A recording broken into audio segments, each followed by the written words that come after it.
I am to XL.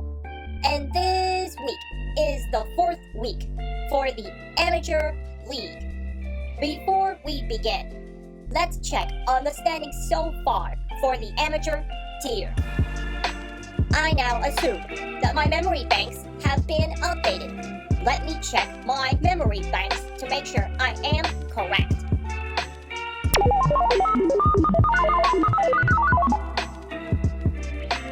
Looks like I am correct. My memory banks are showing the Season 3 standings for the amateur tier after the 3rd week. In that case, here are the standings. Zylo is currently placed in 1st with a record of 4-0. West Broadway is in 2nd place with a record of 3-1. Redstone and Kraken Warriors are currently tied for 3rd with a record of 2-1. With Regular Gamers and Temp Supremacy currently placed in 5th with a record of 2-2 and a record of 1-1 for Temp Supremacy. OWO Game is placed in 7th with a record of 1-2. Symphony placed in 8th with a record of 0-3. And Silence being in the bottom pack with a record of 0-4. Keep checking back on updates for the standings each week during the season. Looks like the pre-show is about to begin. Let's turn things over to Luke and Zach, and whoever is in the Discord voice call, who will kick off the pre-show. Luke, ready whenever you are. Hi, welcome everybody to week number 4 of Amateur League action. Thank you guys for tuning in for another great weekend of WTP Splatoon 2 esports. We're going to have some great matchups as always today, and I'm excited to have my amazing commentators today, / co-founder Troll, if he ever gets here, Zach. But first of all, I'll hand it over to you, IPS. How's it going today? I'm doing good. How about you, man? Excited for today. I am. I always like I always like those middle of the weeks, regular season. The first couple weeks is fun to kick things off. The middle of the regular season, it feels like it's so much more hype because you start, questioning the playoff picture and all those things. So it's always more exciting when I think you hit week, 4, 5, and 6. So I'm excited that we're kind of finally hitting that, seeing how these teams are developing.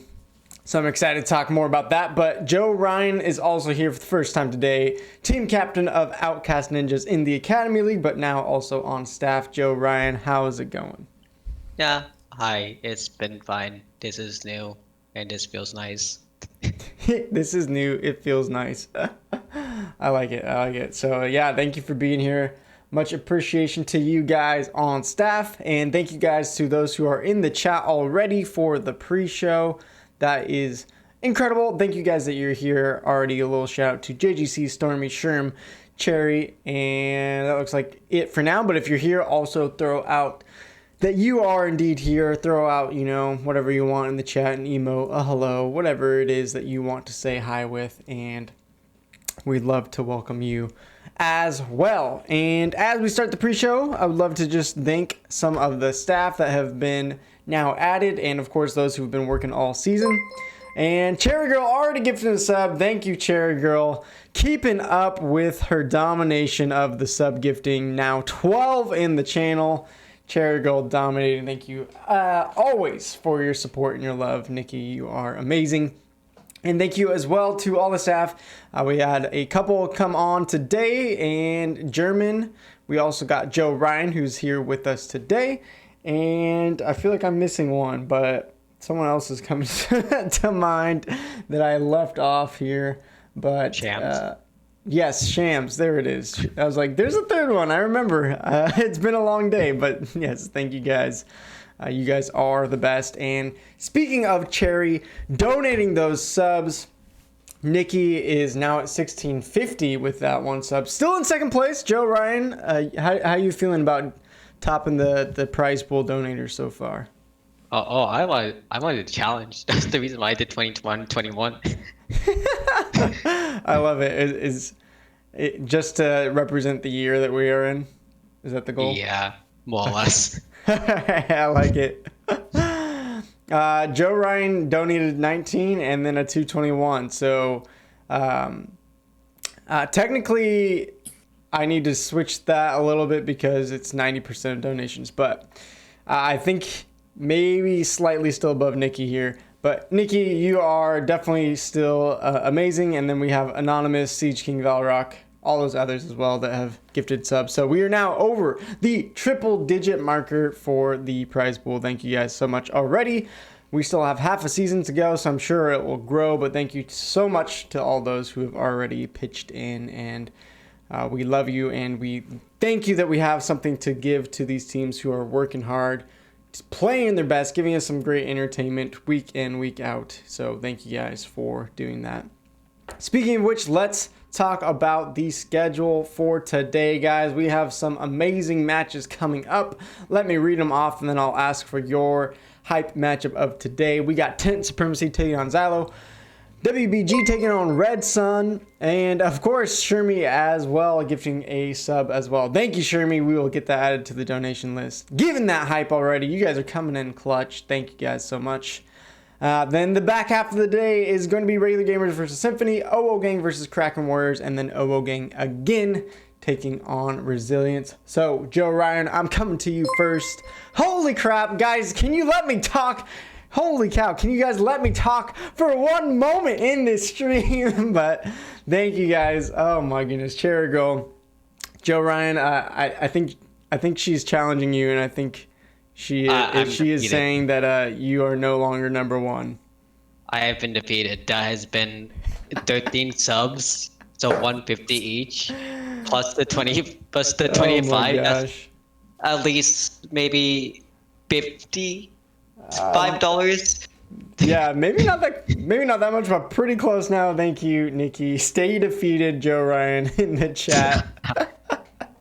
So already now bumping us up above the 125 marker for for the league. You guys are awesome. Thank you so much. I don't mind being interrupted for donation or sub. I love it. Thank you guys. But back to my original question, Joe Ryan, what is your hype matchup of this stream out of these 5 matches? What are you looking at? Honestly, right now, watching all the other teams that played so far, from Tennis Fight Safe versus Xylo, that match seems pretty interesting because of 2 weeks ago, I think, with Symphony versus Tennis MC, which actually gave an upset. Yep. But really, OG versus Resilience, because for that match, Carbine, the player that is in there, Yep. actually played in the past with Red Gang that I remember a long time ago. So seeing them play again, well, the play at least with OG Gang around the same depth level is going to be fun. Yeah, I'm excited for that as well. That's definitely a hype matchup. IPS, what about you? What is your hype matchup of today? Well, I guess enough to say 2 matchups. One is a backup because, of course, we unfortunately might not be seeing West Broadway versus Redstone, because that would be my first, choice. Yeah, it looks like there's a little potential internet problem for West Broadway, so they might have to do their emergency reschedule. They're still trying, though, so there's still a chance that we get it. But, yeah, continue what you're saying there. Other than that, though, I am looking actually at Regular Gamers versus Symphony, because at first we got a team, Symphony, that is right now, I think, 1-3, but not a bad team. 0-3, well, yeah, not much different, but not a bad team by any means, But I feel like they're just a little bit below those teams they've lost to, and I feel like if they do definitely improve on their mistakes and play a lot better, they can definitely come back and maybe make playoffs. But they have to be Regular Gamers. The Regular Gamers, the team, like I've said past weeks, they seem to be a bit of inconsistent rosters, so it really depends who plays today. If we got like Taimon and Cosby playing today, like that roster that beat 10 Supremacy last week, I feel like Regular Gamers is going to win. But then if they're playing with one of their other rosters, it might be actually closer than, what it might seem. So I'm definitely excited to see that. So I'm definitely excited to see who Regular Gamers decides to put in for that match. So that's probably going to be my matchup of the day. Yeah, and I agree. Looking at the standings now, you can see it's a tight race, and I think Regular Gamers versus Symphony could determine a lot of things this season. Symphony at an 0-3 start, but has had one of the toughest schedule starts, playing West Broadway, playing 10th Supremacy, and Xylo. So they're in an 0-3 hole, but they could definitely rise up if they beat Regular Gamers today. If they don't, then I'm feeling like Symphony doesn't have a chance at the playoffs if they lose here today. It would be the miracle run of all miracle run if they lose today and still make it. So they're holding on by a thread and really need to win today. On the other hand, though, as you said, IPS, Regular Gamers 2-2, they also need a win to stay above 10th Supremacy. They need a win to hopefully move up above Kraken Warriors, because that is the 4th spot. And guys, playoffs is only 4 teams, so that is going to be a huge matchup. Of course, a couple other teams, a lot on the line as well. OO Gang and 10th Supremacy, they both are needing to pick up wins to stay in that playoff race. And it's gonna be pretty tight race here. I can tell in the middle of the pack. It seems like to me, I don't know if you guys feel this way, Xylo, WBG, and Redstone definitely feel like the upper 3 teams of the league. And it would be surprising to see them not make playoffs. Do you guys agree? And yeah, Xylo's already 4-0, and they've proven that. Like, I think they weren't playing with a sub against Redstone, but either way, like, they've proven that even without Neo, they can even win then. So they're definitely the strongest team here, in my opinion. So they probably will make playoffs. And then West Broadway and Redstone, even then, like, they've pretty much won most of their sets so far. So I think their only losses have been against Xylo. So their only losses against Xylo. So, like, there's definitely the top 3. Meanwhile, for that 4th spot, it's a lot more competition, because you have Kraken Warriors, you got Regular Gamers, you got Sin Supremacy, you got OO Gang. Like, if OO Gang, for example, comes in here and wins both their sets today against Kraken Warriors and Resilience, that's pretty much going to knock out Resilience completely from any chances, and is going to send Kraken Warriors a bit down while put them up at a 3-2 record. Meanwhile, if they lose both today, for example, they're going to be at a 1-4, which puts them in a really tight spot. So, I think today is going to decide a lot of things for that, like, lower half of the standings. Yeah, there's definitely some big matchups. Another one I want to point out is Kraken Warriors versus OO Gang. Kraken Warriors now sitting in 4th place, but I don't think anyone so far would say they're the 4th best team. I think based on what we've seen, they are deserving of the middle of the pack, but it's going to be hard for them to stay above Regular Gamers, 10th Supremacy, Symphony, especially if they lose here today to OO Gang. So this is a important matchup for them as well. But we'll talk more about each individual matchup as we get to today's matches. But right now, we're going to give you guys our Player of the Week. And here we go. If if I don't screw up the production anymore. Drum roll. You probably already saw who it is, but it is indeed Dino from Xylo. Their wins over Redstone and Symphony last week were pretty dang close, but those are 2 really good teams, and Xylo were able to stay undefeated here, and Dino was a huge piece of that on the back line. And as a backliner, still getting 1 kill per minute, pretty dang impressive, a 2.18 KDA. IPS, I believe you got to I think you got to see both matches, if I'm remembering right. Do you remember Dino's performance at all? Yeah, I do remember Dino's performance. And the one thing, right, you look at those deaths per minute, that's like 0.6. It's not even 1 death per minute. He is basically barely dying during that whole game. And, that is really, really, really good for a backline. Like, people sometimes think that for a strong Charger player, you want someone who always hits their shots and is, like, able to do ways, all that fancy stuff. But no, you don't want that. You want someone who can stay alive. You want someone who can hold down positions. You want someone who is able to basically give you a way back in if you go down. Like, if you got your 2 frontliners in your sport and they all 3 go down, having a backline that's good and stays alive, it offers you a way to get back in and just keep some area of control even then, because you got a big red laser pointing around the area. So, definitely really good plays by Dino last week, because he was just staying alive for his team the whole time, getting also those rays for Rainmaker. So Yeah, Yeah, I mean, definitely starting to play the Dino week. in the chat here is saying I didn't do anything last week, but that is a lie. I don't think Xylo actually gets a 2-0 without Dino last week, so you're lying. Take the award and run with it. But last part of the pre-show, let's go to the maps today. Here's what we're playing. This is a best of 5 for each of these 5 matchups, meaning whatever team gets 3 wins will take the win for the week. We have Sturgeon Shipyard Clamblitz, Skipper Pavilion, Splat Zones, Ink Block, Art Academy, Tower Control, Mako Mart, Rainmaker, Piranha Pit, Clamblitz, and Joe Ryan. I'm coming to you. Out of these 5 maps and modes, which one is your favorite?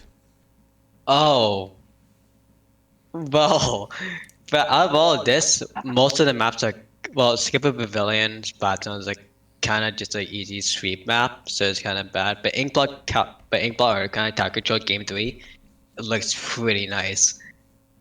There's been so many events that happened in there in majors or anything else, so that seems like the favorite map to do.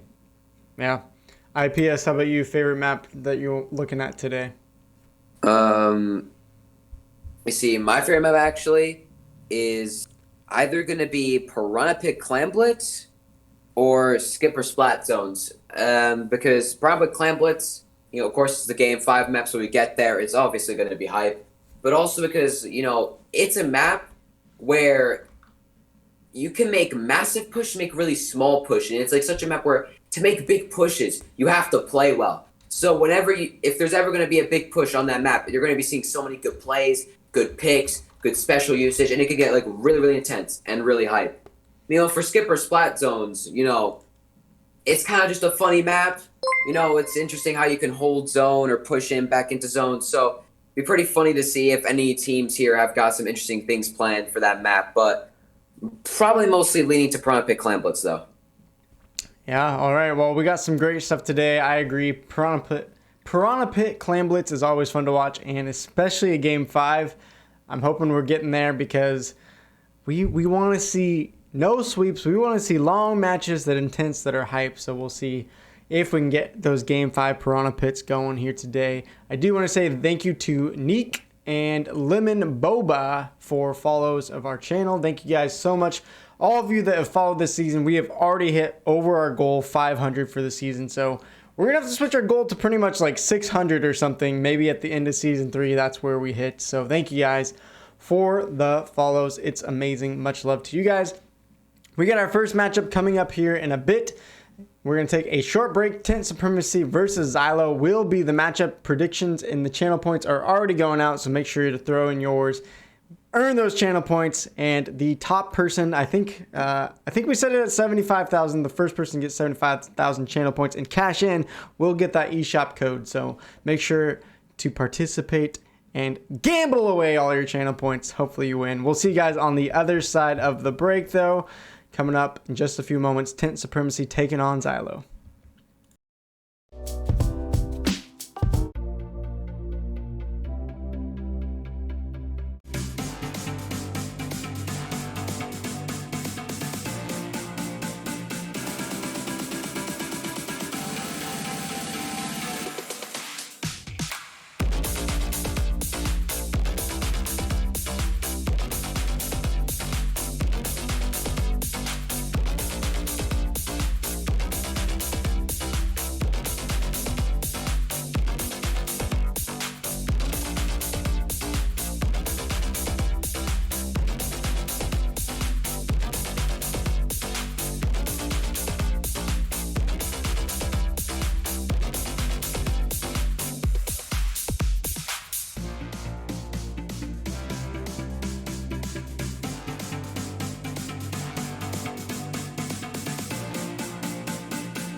Welcome back to the desk, everybody.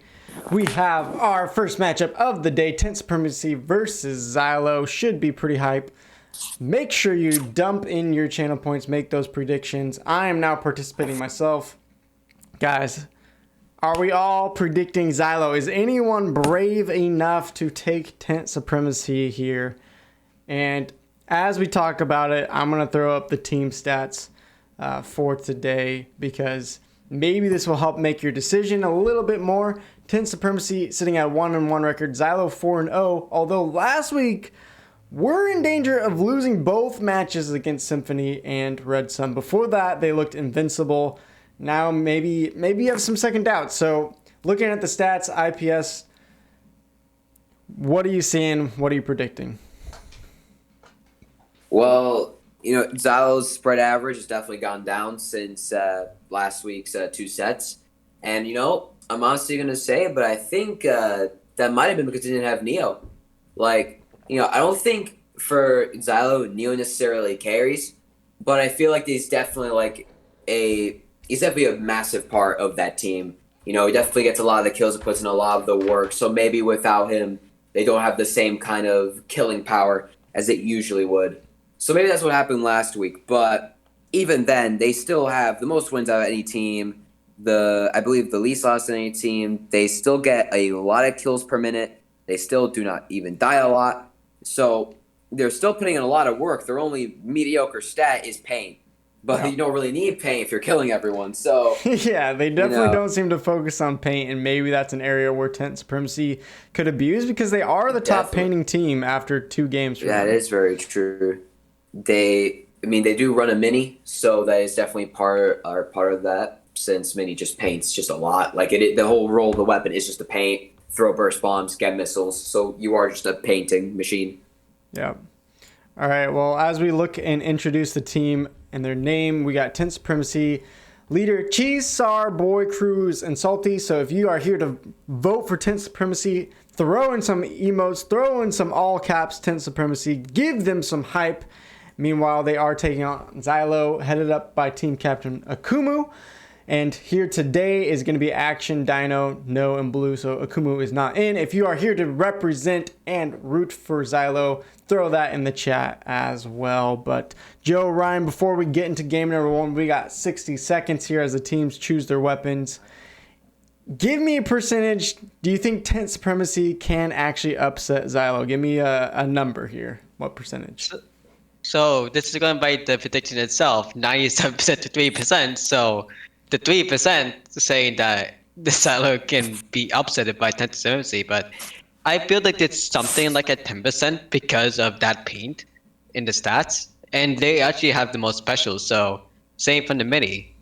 So missile spam from the mini splatling or doing the rain with the alternate mini splatling, the zinc, that could work out. But the aggressiveness of Xylo would definitely be painful. Definitely from seeing them winning low ink, that's definitely might be a scare factor, but they'll have a chance. All right. Well, you're saying there's a chance. We are ready for game number 1. We'll see. Can Tent Supremacy pull this off? There is a lot of fans here in the chat. Maybe that chat power will compel them for the win. But let's get ready for game number 1. So IPS and Joe Ryan, take it away with some beautiful commentation. All right. So, Clan Blitz Sturgeon Shipyard, definitely a bit of a crazy map if a push does happen. So, looking at these comps, Jordan, what do you think of them?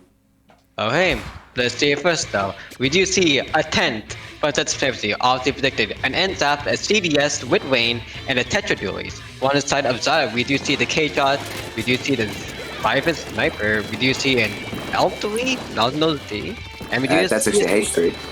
Oh, okay. I'm sorry, it's the H3. I always mess them up. But we definitely see this straight off the bat. We see Tent Supremacy getting 2 down. It's sad though. 2 down. Do go on this. 2 down. Go down. Bleh. 2 down on the side of Tent Supremacy. So right now in mid is just kind of a stalemate. Not much going on as both teams just trading kills. And she's with this 10. He's gonna place a beacon under there, and he's maybe gonna try to make a play on the right here.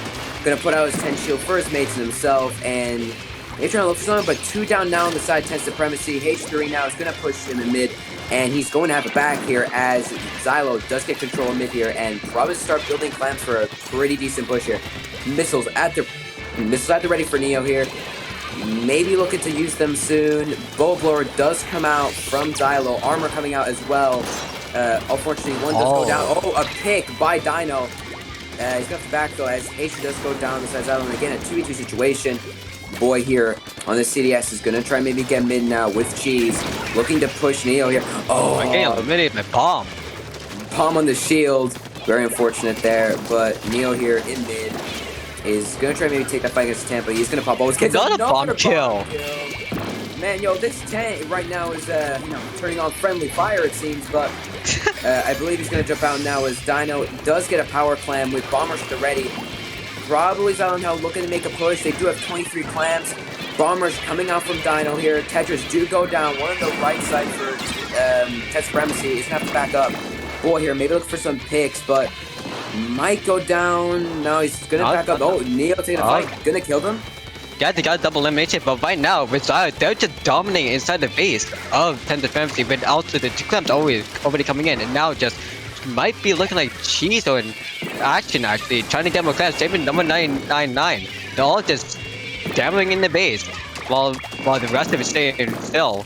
We do see Yamura on the side of the right, trying to sneak, but with only 15 clams left, they could be Xylo's game straight off the bat. Hit Blue here, scoring some clams, and that's Action. Action with the win. Just like that.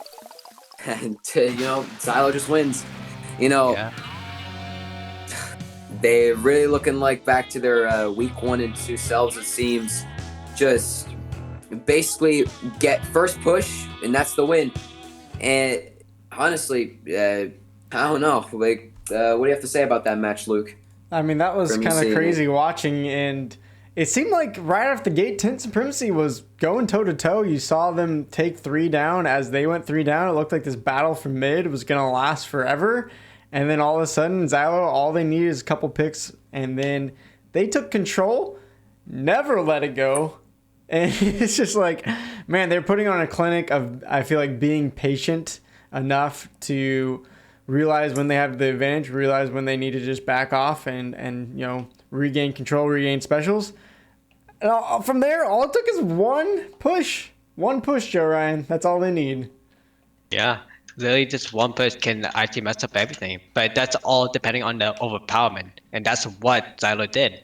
That's what Xylo is known for. So what really Tensorfire needs to do is play somewhat more defense or try to sneak and try to get a kill on the most needed player. And that would be something like the K-Shot or the H3. Yeah, and Joe Ryan, it seemed like you were calling out in the middle of the game there that there's quite a few suction bomb kills going against Tent Supremacy. How do they maybe bring some awareness to that so it doesn't happen again for game 2? Well, you can't really do that. It's a hit or miss. So just don't get close to the Tendavella and then you get the win. You can pass that so easily, but everyone slipping and sliding, definitely with a shooter weapon, it's more or less impossible. All right. Well, I mean, go ahead. May think for Tent, like, you got a Tent on your team, the last thing you want to ever do is go in front of your Tent. Because if he puts out that shield and the other team has brains, which Xylo definitely does, they're just going to throw a bomb right at that shield and you're dead. You always want your Tent to be ahead of you anyway, even then, because usually they have specials that push, hammer, bubbles. Those are specials that will help you get in and help you, like, push forward. And usually the other team is going to have to focus that Tent. So I feel like Tent Supremacy, if they do keep running Tent, they're going to have to use that to their advantage. You're going to have to use their advantage the fact that Xylo sometimes might need to focus that Tent to kill him, to get him out of certain places where they don't want him to be. Yeah. And then with that, take advantage and collapse on Xylo. But if they're just going to go in front of the Tent, they're just going to go down to bombs. And just as we get ready for game 2, someone DCs. So lucky. We are so lucky here. Who DC? Oh my goodness, someone from Tent Supremacy. So good timing on their end. Right as the person starts up the match, of course, we hit a DC. So we'll have a little bit more time. Xylo should just be able to knock them out, and then we will reset here, but gives us a little more time. Yes, Nugget, to run an ad. No, we're not. We're not gonna run an ad here.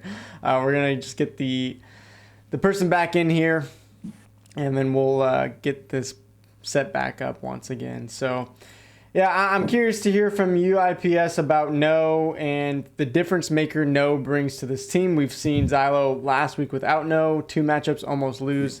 Every other matchup with No or Neo that Xylo has played has been pretty dominant so far, and I'm pretty sure they won Low Inc with Neo in. So why is he such a big difference maker for this team? I mean, I feel like he's just really, really good, and he's got really good mechanical skill, and a lot of times he's just getting so many picks for Xylo. Like, he is just being basically like a massive needle into the other team's leg. Like, if you don't kill him, he's just gonna go off and kill you. You know, like, you just gotta kill him. And with that, it's like when he's off killing people, that opens so many opportunities for the rest of his team. And also, it's like he's also just a smart player. Like you saw there versus 10 Supremacy in that first game. He just saw, oh, okay, you're gonna go in front of the 10 shield. Okay, I'll just bomb the shield and you're dead. He got 2 picks with that. Right, like usually that's something you see happen like once in a blue moon. But he just got 2 picks with that in one game, like in like around a minute. You know, he's just really smart. He's abusing his opponent's weaknesses, and in general, he's just a really, really strong player mechanically and game sense wise. So he definitely just brings a lot to help Xylo just win these games. Yeah. Well, we got our players back into the lobby. Xylo getting that 100-0 win. Of course, though, that was just a DC, so 10 Supremacy wasn't even playing. But we'll get here ready into game number 2. Just want to take a second to thank you, Republic Speed Up and Paladin Knight Prime 2 for the follows. You guys are getting us to our next goal, 600 followers, so thank you guys for the follows. We are ready for game number 2. Players are back in. Cross your fingers for no DC, and Joe, Ryan, and IPS take us away for game number 2 between 10 Supremacy and Xylo. Oh, the Joey's phoning up. Yeah. Skipper splat zones. I am definitely expecting some weird weapons here, Joe Ryan. So take it away. Tell us the weapons they got here. So let's see. We do see on the 10 Supremacy more or less the same set, but we do see the H3 that is copied by Action. So, and more or less for the side of Xylo, it's the same set, but we do see the Natil's coming out. So it's not really weird. It's more or less they're trying to go for paint. But right now, Xylo with the story, or maybe it might be changing out to 10 Supremacy.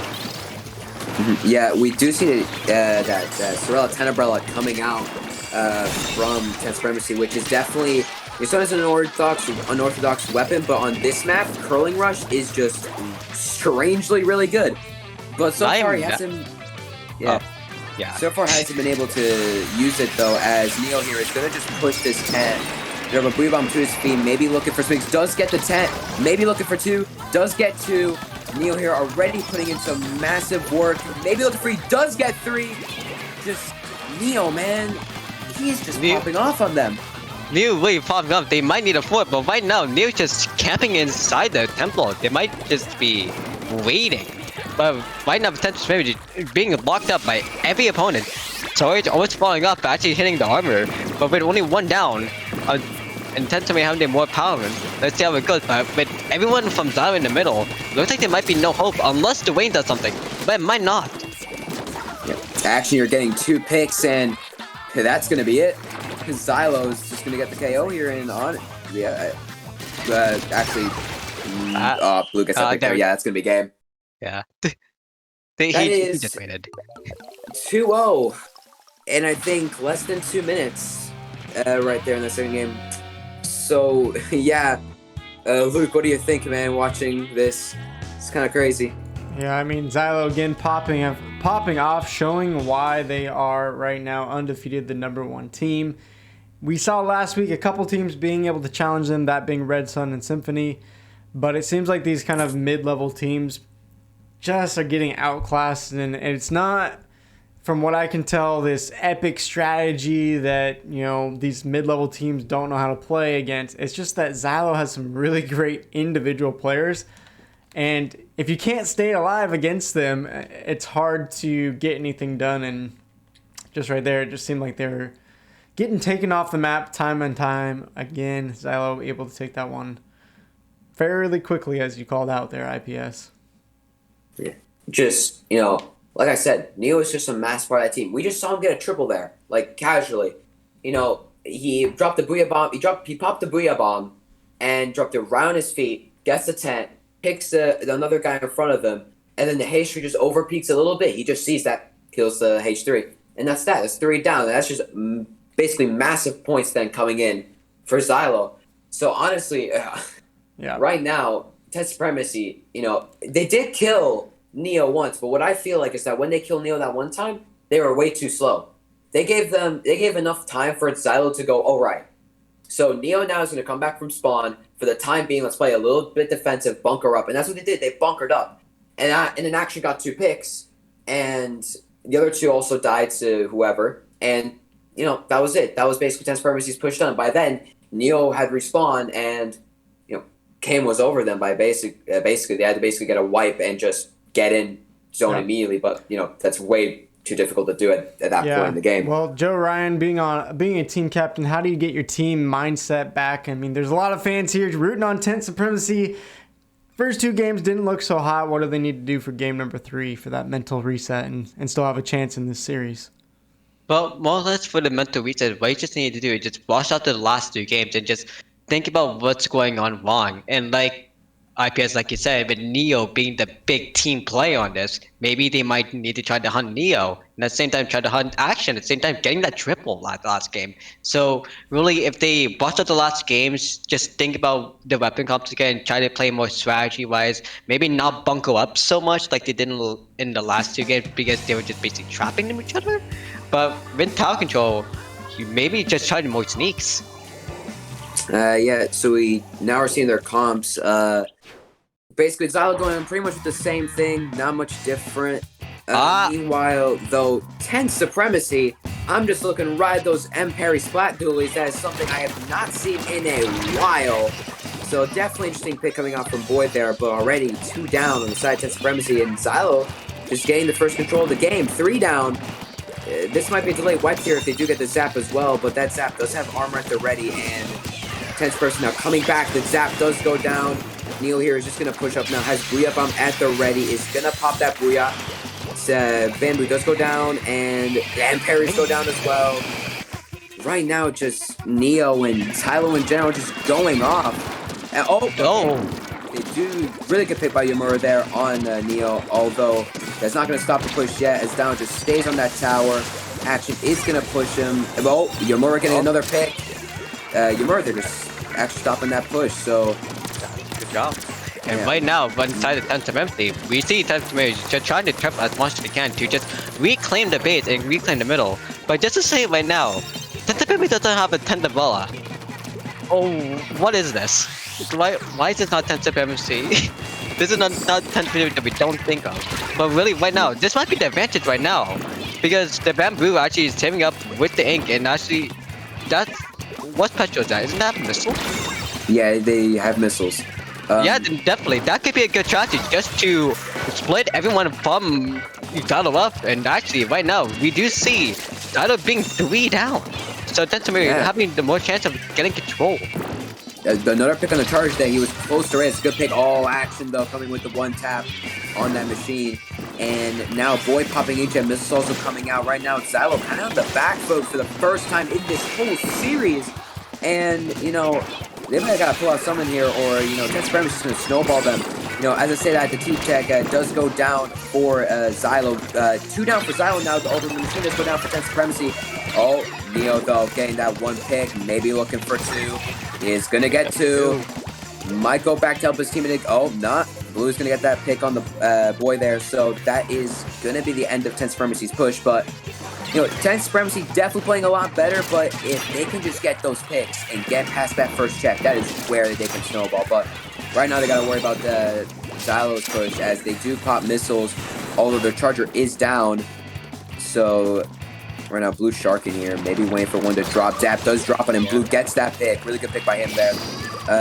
So Jordan, what do you think Tent Supremacy needs to do to actually just get back in here, kill Xylo, and get their own push going?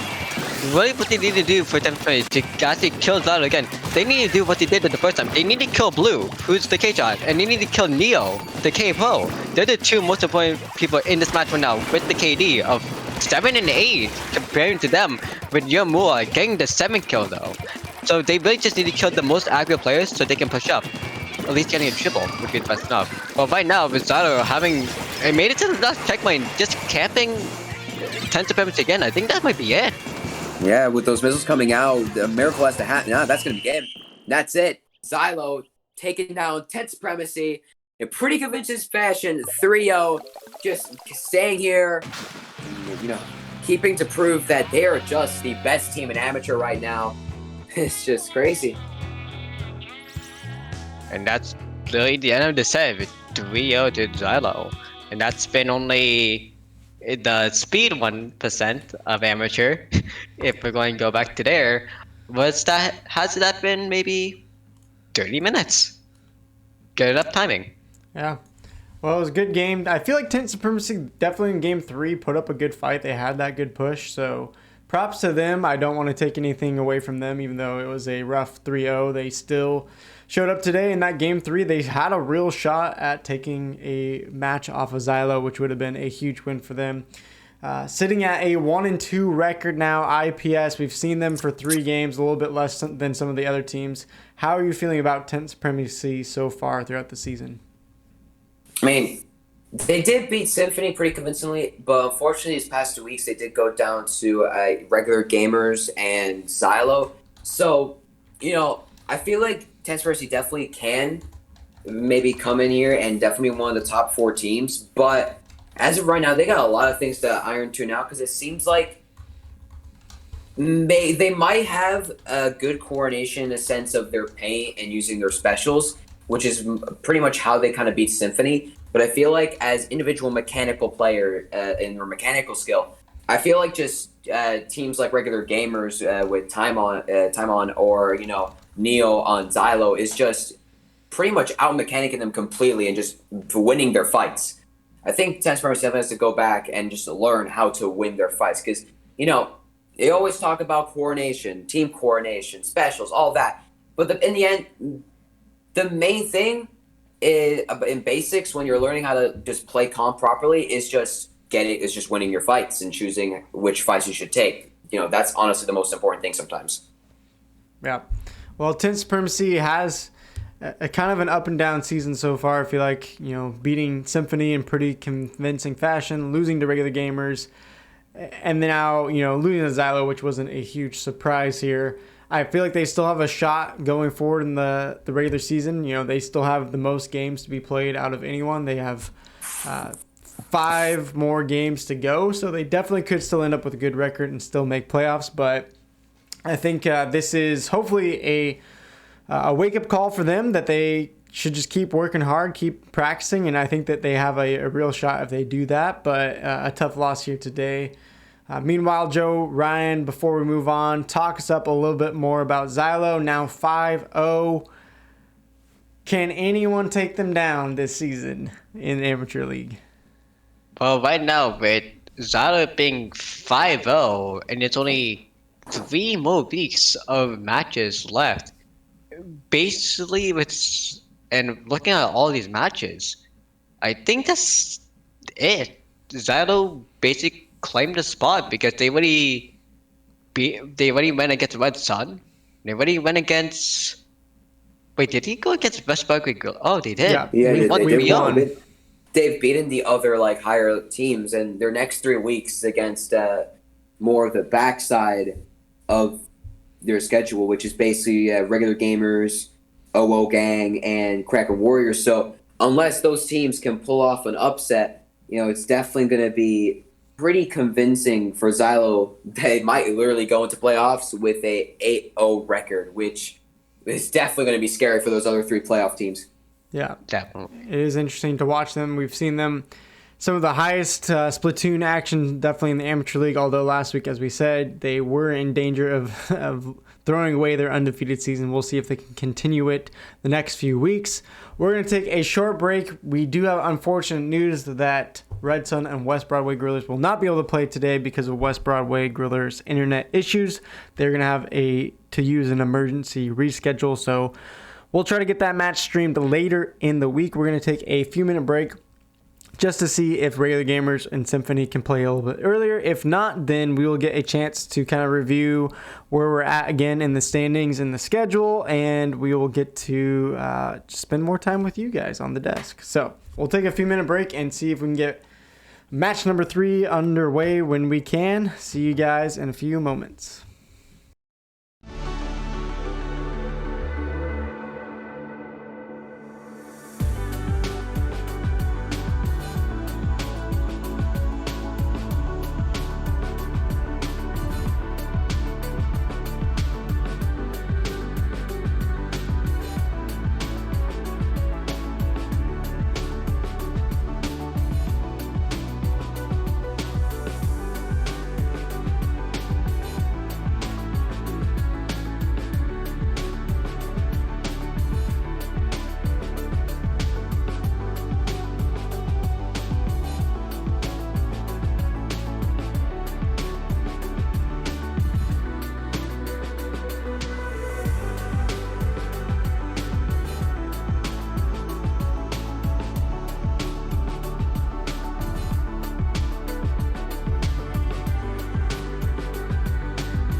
All right, everybody, welcome back here to the analyst desk. We are eventually going to get to our game number 3 right there. You can see on the screen. It was Xylo 3-0 against Tent Supremacy. And then, unfortunately, one of our most hype-up matchups of this week, West Broadway versus Redstone. It's going to have to get the emergency rescheduled because of internet issues. So we won't get to see them till later in the week. But IPS, if people haven't been here, why is it such a hype matchup between West Broadway and Redstone? What's the story here between these two teams? Well, they're basically the next two best teams after Xylo, and they only have lost to Xylo. So basically, I feel like that matchup there is going to determine something like who gets second, who gets third seed, for example. Because, for example, if we have Redstone win that, they'll probably beat everyone else and they'll get that second seed, or same thing if West Broadway beats Redstone. So, unfortunately, we have to see that match later in the week. But if we saw it today, it would basically be deciding who gets that second or third seed, who's that second best team, who's that third best team, that kind of deal. That's why it was a really hype matchup because, Xylo, of course, is just that really, really good team, stealing the spotlight. But, there's still a playoff race going below that because there might be no chance for first seed because of Xylo, but there's still a second, third, and fourth seed, and in general, one of those 3 playoff spots to fight for. So yeah, this was definitely going to be a hype matchup if it did happen, but unfortunately, like you said, we'll have to see it later in the week. Yeah, and it does create that storyline when Xylo is popping off, doing so well. You don't want to end up the 4th seed because the 4th seed's most likely going to play Xylo in the playoffs that first round. And if you're putting yourself in that situation, it's not impossible, but you're making your life so much harder to get to the finals. You need a giant upset at that point. So, yeah, who knows? Maybe a team wants to get 4th seed on purpose to win the whole thing, plus get the massive upset on Xylo, not in finals, but in the semis. You never know. It is definitely possible. We've seen crazier things happen before, so who knows? Who knows? So yeah, you can really say this might not be the first time this actually happening. This might be happening somewhere else, but just saying that there. But also as well, it is kind of sad that we can't see basketball with the red sun, but. Canada's weather is wonky right now, so that might be the reason why. Yeah. Thanks, no.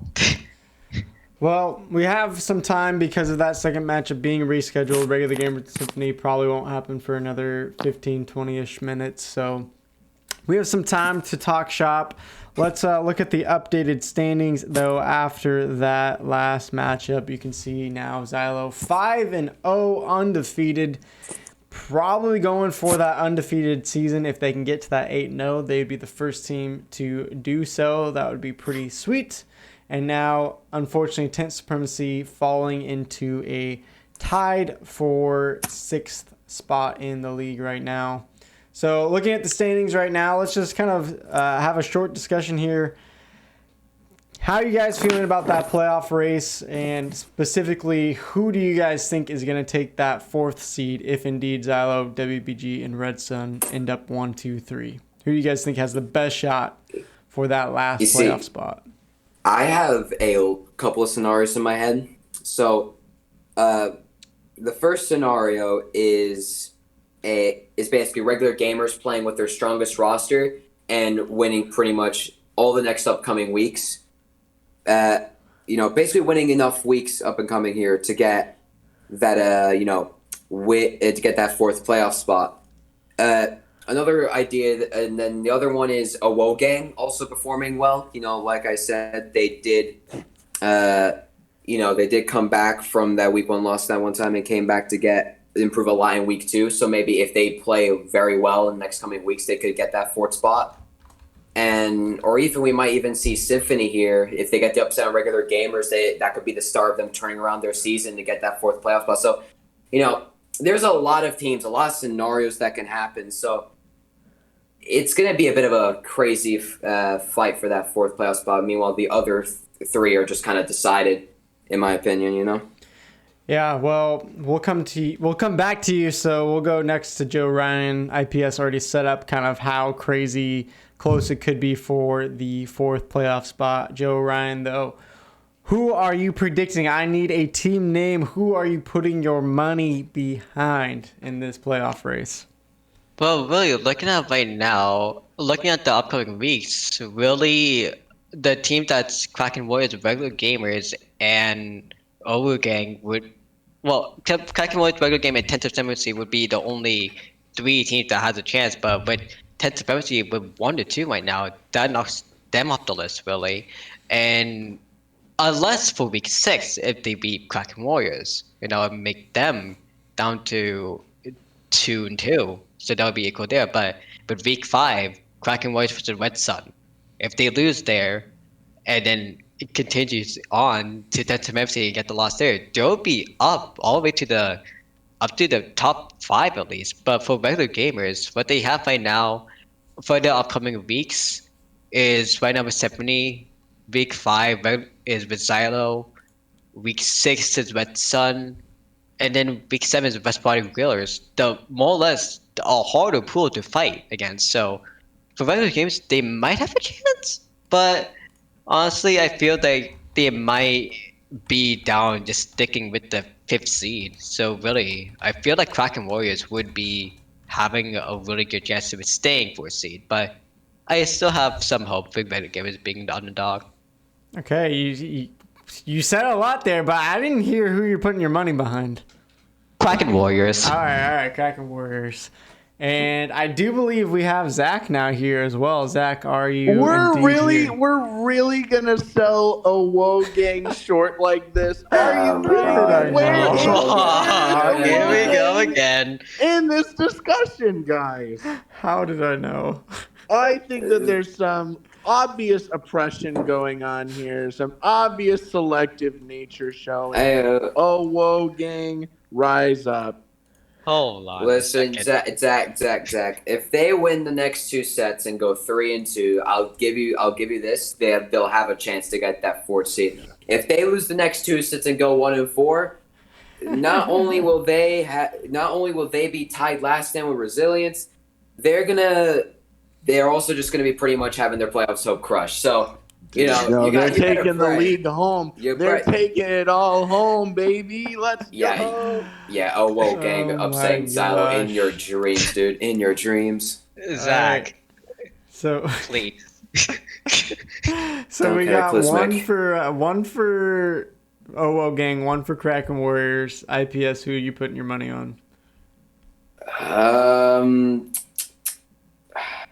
I hate to say it. I really, really, really, really hate to say it, but I'm gonna have to go with Woe Gang as well. Oh my! IPS. Not because I'm some fanboy, but just actually because regular gamers got a tough schedule. And Woe Gang, I feel like if they actually did go back and improve, they could get some win against, for example, Kraken Warriors and stuff. But I'm not fanboying over them. I'm just using logistics here. No, hold on. You forgot about Kraken. You forgot about Kraken Warriors because right now they're the 4th seed. But you said that they can beat them. Really? You think about that? You really think? Hey! You want me? I'm gonna say some to you right here, right? Kraken Warriors could be sitting on 1 and 2 right now. You want to know why? Why? Because I don't know if anyone tuned in for that stream. Basically, it was Kraken Warriors versus Resilience. It was their lag replay because of the replay because of lag, and it was Game 5. And the host DC'd in the last 10 seconds, and because of that, ended up this and that. Kraken Warriors got the win. So you never know. Resilience could have made that overtime push there in the last second. So right now, Kraken Warriors could be 1 and 2. So I feel like even if they're at 4th place, that's just temporary, because it's a whole playoff mess between 4th, 5th, 6th, and 7th here. The only real decided stuff is in the top 3. So, I think you're putting way too much faith into Kraken Warriors, but we'll see. No, but you want to hear the truth about that game as well? Kraken Warriors had the over advantage. They had the most turf control in that shuttle door game on the Game 5. They were basically camping Resilience in that match. So, really, if you think about it, they might have a chance, but for Ogang, if they pop off, maybe. But I don't feel like that might happen. But with Resilience, I feel like they have a chance to really pop up against Ogang. Well, you're right. I mean, Resilience is 0-4. So, I mean, if OO Gang beats Resilience here handily and then gets also the win against, I believe, Kraken Warriors, like that, at that point, I feel like they could have a shot at playoffs. I mean, if I look at their schedule here, they do have 10 Supremacy as well, who, week 1 beat Symphony, but since then they haven't proven themselves too much. So, OO Gang actually might have a chance, because looking here, the only week which seems impossible for them is against Xylo, because it's just Xylo. But we'll see, man. We'll see. We'll see. All right, well, with all that discussion, we got 2 for OO Gang, 1 for Kraken Warriors. I'm going to take a dark horse. I'm looking for the upset, the miracle, the Symphony starting 0-3 and still making playoffs. It's a long shot, but it is possible, and they have shown promise. So we'll see. We'll see whose prediction's right. And I'm sure Regular Gamers, 10th Supremacy both have a really great chance. Resilience probably out of it as well, but we'll see whose prediction comes right here in a few weeks. Since we have some time, though, I want to do a special that we have not done before, because we have about 15 to 20 minutes before we can get to that Regular Gamer and Symphony matchup that will determine a lot of things. I want us to go through, guys, every single team. I have the stats pulled up here. If you guys want to look at the stats sheets as well, I'm going to drop it in the Twitch chat right here for everyone to go see if they cannot see it on the stream very well. And what I want us to do... I'll pull this up right here. ...is pick out from each team who is the MVP of that team. All right? So who's popping off? I'll go first. Yeah. I'll go first. So if this loads here. All right. So gonna start off with Kraken Warriors. Just looking here at these stats. Yeah, Kraken Warriors, it's definitely Vicarious. Without a doubt, he's been playing. He's the junior player on that team, and even though he's the junior player, he actually has the most kills. Plus that, he's also got the, I believe, the third least deaths. But I believe he has played a bit more games than the other 2 players that have 0.9 deaths per minute, so lowest on the team. Yeah, so definitely really good player on that team. Then for OO Gang, Zach's favorite team right here. Looking there, it seems to be Shogun Yams. Whoa, Shogun really? You're going with Shog? Yeah, I mean, if we're looking here, other than Kalos, of course, the support player, he does have the most specials, and he seems to be dying a lot, but he also has kills to back that up.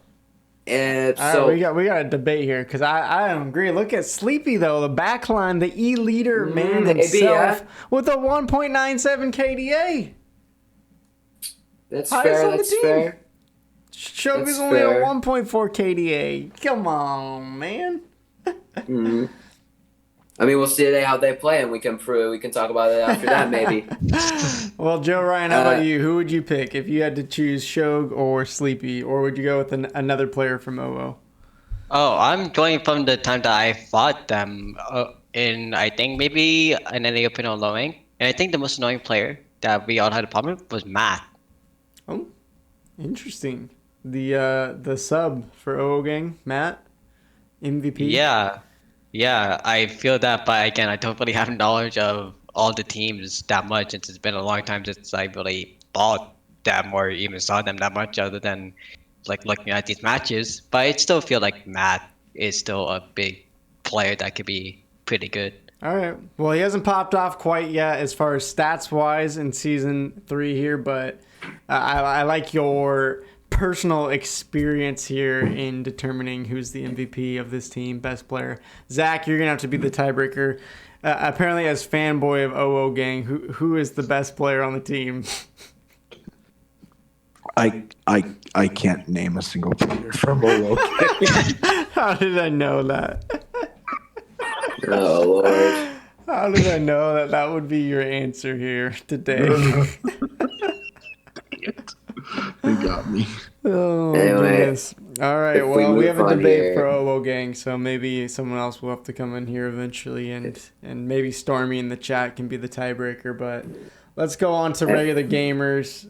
Time on. IPS. Yeah, I was Time gonna on. say it's probably a lot Just more time on. IPS. Yeah. It's just time on, man.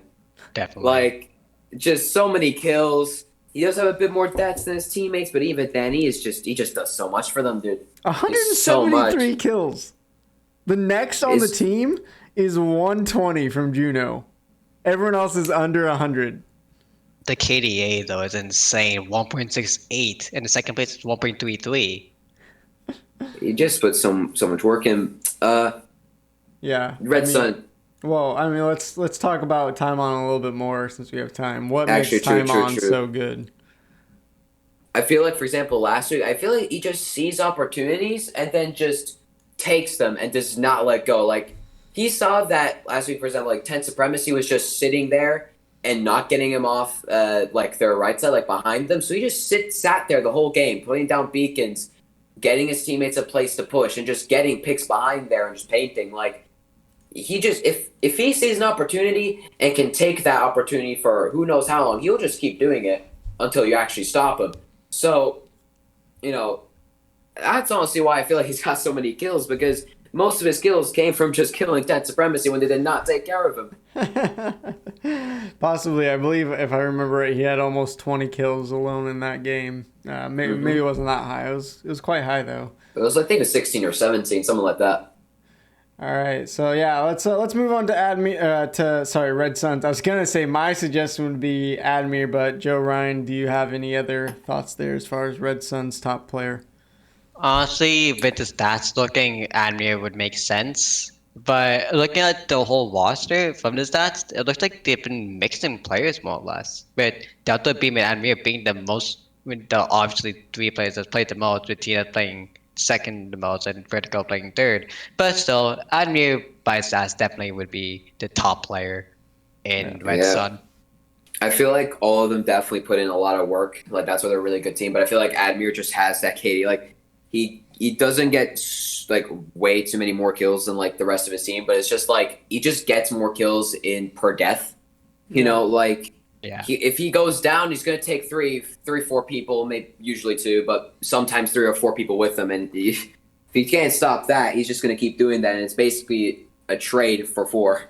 Yeah, but at the same time, how much is painting a factor? Is it all just KDA? Because if you look at the stats, he has 100 less paint per minute than a Beam or a Delta does on the team. I mean, you see, the thing about him, he plays Not. So you have to consider that Not doesn't paint as well. And I think for a Nautilus, he is doing his job. And even then, he's playing pretty well even then for a Not. Of course, the reason Beam and Delta have so much paint is because, well, Delta's the junior. You'd be kind of worried if he didn't have the most paint on the team. And... And Beam, on the other hand, he plays Splash, I believe, for Red Sun. So, you know, Splash is usually like more of a painting weapon than a Slayer. It's like usually you can just use Bomb Rush, and just in general the main weapon just paints on single-handedly sometimes. So it's like he is definitely also putting a lot of paint himself. Yeah. So I feel like the low paint for Admir isn't really just a thing of like, oh, he doesn't paint a lot. He just goes for kills. I mean, that's what a Nautilus does. Its main role isn't painting. It does bring up an interesting discussion, though, because he's popping off, but, you know, these other players on the team are taking that supportive role, painting up, and allowing him to pop off more than maybe he would if he had other teammates. So it's one of those discussions of like, okay, is it the glory just because you're getting the kills, or is there glory in being that support that allows for those plays to happen? So I still think it's Admir, but it is an interesting discussion, I think. Mm-hmm. So IPS, who are you taking from Resilience then, looking at these stats? You know, Resilience themselves haven't been doing too hot this season so far, which is just fortunate, you know. What can you do? But, you know, in general, just looking... Daybreak has been putting in the most work for them. He has the highest KDA. He has the most kills. I think the least deaths. I believe that is specials. Let me have to scroll back up. Yeah, that is around. Yeah, he's got around this pretty much most specials of the game, except for Julian, who I believe is their armor, and he puts pretty decent paint himself. So, you know, I feel like it is Daybreak. What do you guys think? I mean, I think it has to be, right? I mean. A 2-point KDA when the rest of the team is struggling to hit 1. I mean, it seems like Daybreak is definitely popping off. And as team captain, I mean, that's pretty huge when, as your captain, you can be the top of your team, trying to encourage all those other players and help them to grow. I don't see an argument, unless Joe Ryan or Zach, you guys see an argument for maybe a different player here. I'm not seeing one.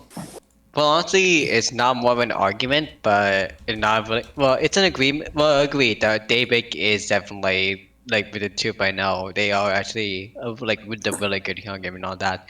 But honestly, I feel like it's like second place or nearby first, just because of the experience I have. Is really like I said before, Carbine, because the last team with Break Gang, all that. Even though I think Carbine might have been a support play or something.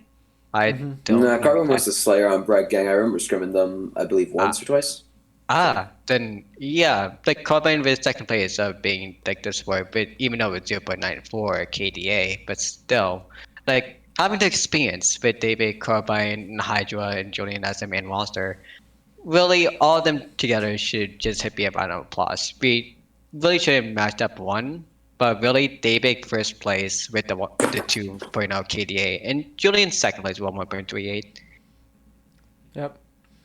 All right, well, we got a couple teams left. Symphony is interesting to me because when I watch the tape and I'm looking at the game, I feel like Swampy pops off a lot in their losses, trying to get them, to perform. But when I look at the stats, I'm like, oh, he only has a 1.0 KDA. So even though he's getting those kills, he's also dying just as much. He's dying a good bit, yeah. Yeah. I feel like for Symphony, I feel like it's KO. Yeah.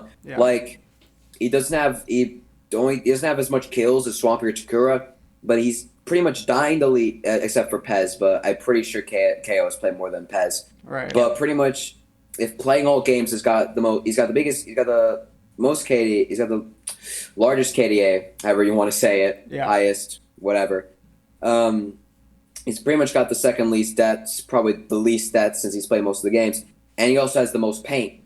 So it's like he's got more paint down than the actual support. So he is doing a lot for Symphony. So I definitely feel like he's the best player on that team right now. Yeah, I mean, I think you have to, especially when you look at how much KO is playing and not dying. I mean, the 0.7 deaths a minute when everyone else is up over 1 or 1.5. I feel like that is really anchoring the team and giving them a chance. So I would definitely say KO. As we move on to Tent Supremacy, obviously this is not going to take in today's stats because they're not updated yet, but at least through the first two matches and maybe just what you saw today, who would you guys say is the top player for Tent Supremacy right now? I honestly it's a little hard. I can't really say one because you look at their stats, they're pretty much around the same area of everything, No one's necessarily has popped off. No one has done anything crazy.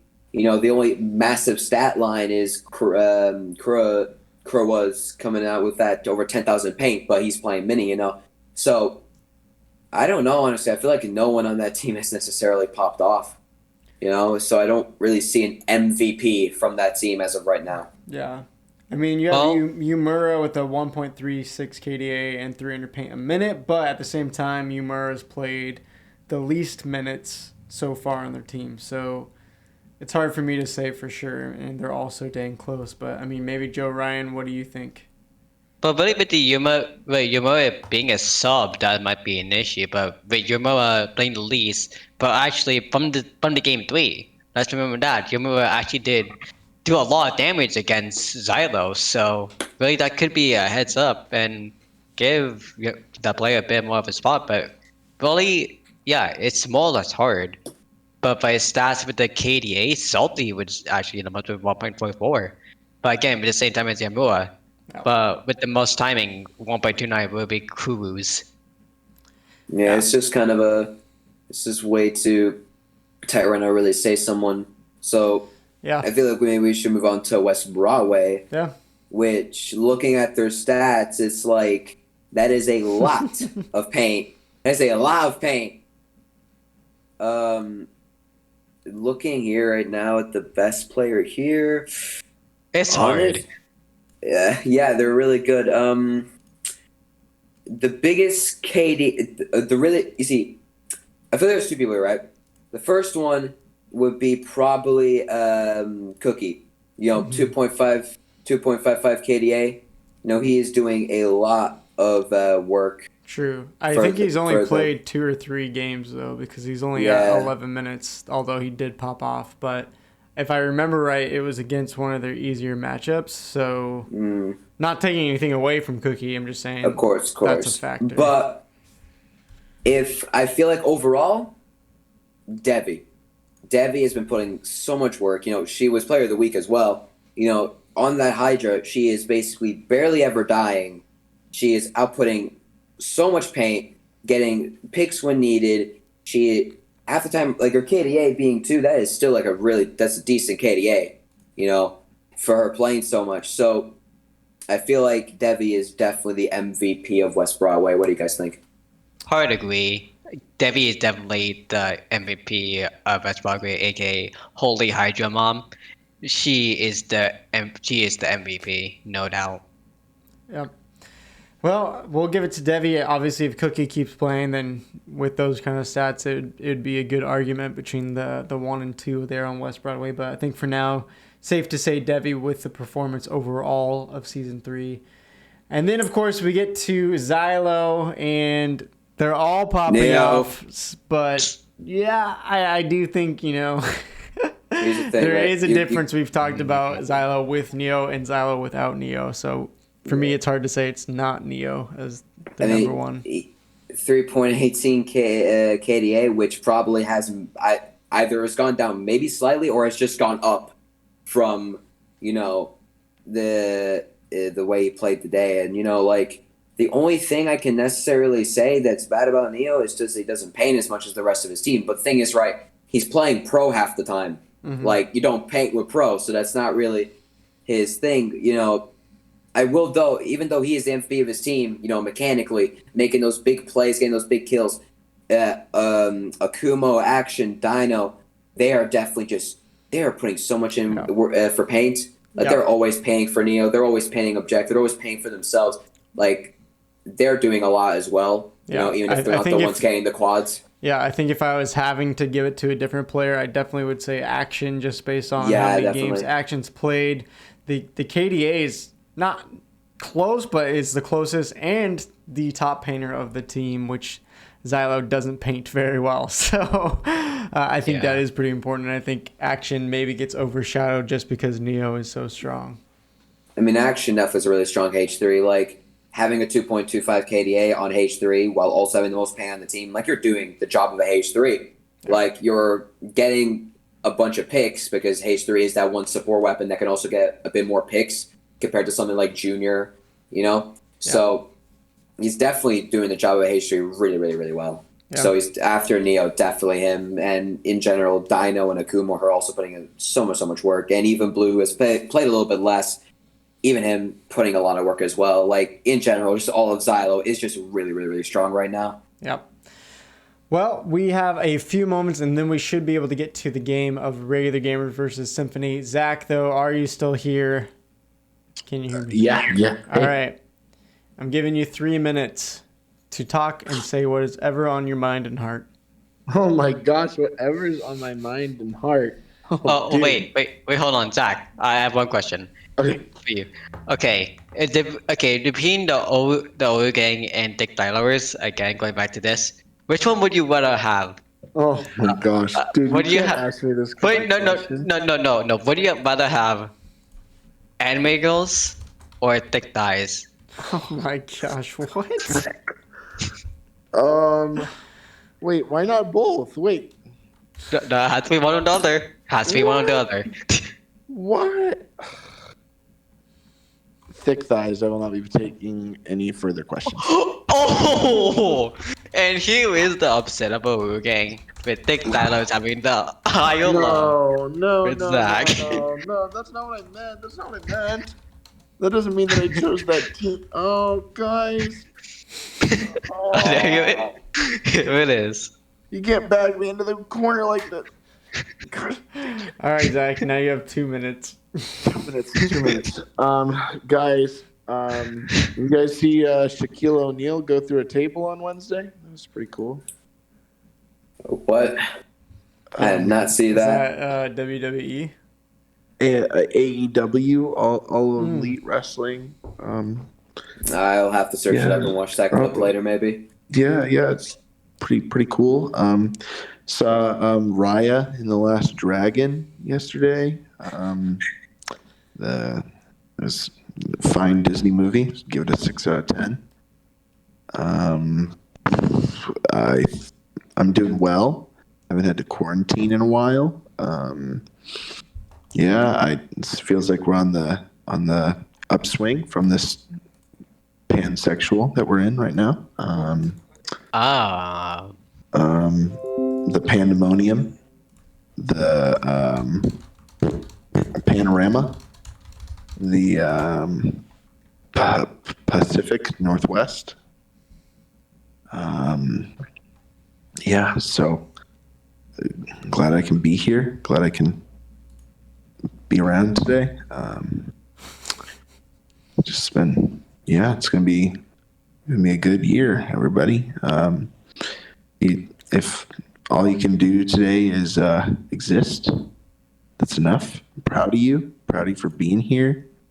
Proud of you for getting out of bed to watch the Walk the Plank Esports Twitch stream. Make sure to give us money.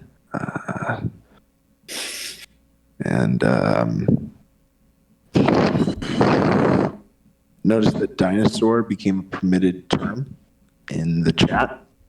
That's really poggers. I think that's a really important thing in our society today. I think that there's a lot of censoring of dinosaurs these days. I'm glad that that's changing. I feel like it's important that we give dinosaurs a voice on Twitch.tv.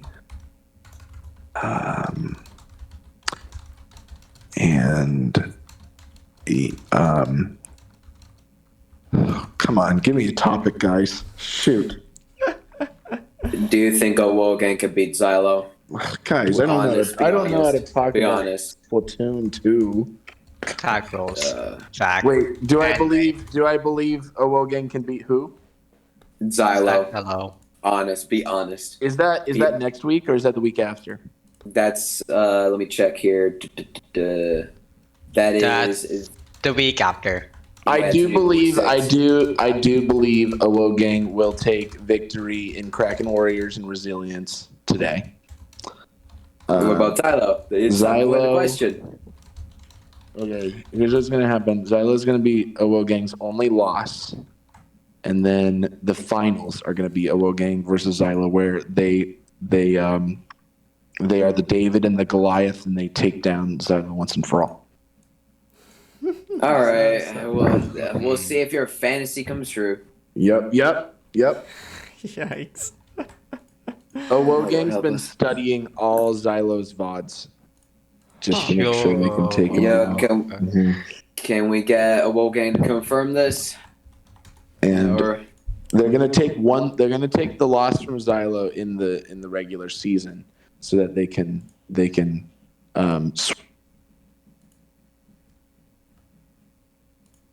say. Yep. By the way, Zach, another thing. If there was a team called Uwuge, Oh, who no. would you bet on? Who would you bet on? no. my gosh, you can't. Guys, these hard-hitting questions today. You can't take it. These hard-hitting questions. Oh my word. You consider that a hard-hitting question? Oh man. I mean, if Awoogang starts, it'll be started by me. So I would have to probably support myself above Awoogang. But I don't know. Maybe Awoogang could coach Awoogang. That'd be cool. Scrum partners. Yeah. There's an idea. Awoogang, rise up. Okay, well. Right, let's move on. That was honestly that was the worst stalling I've ever done. That was absolutely Oh, maybe the man. worst on-stream thing I've ever done.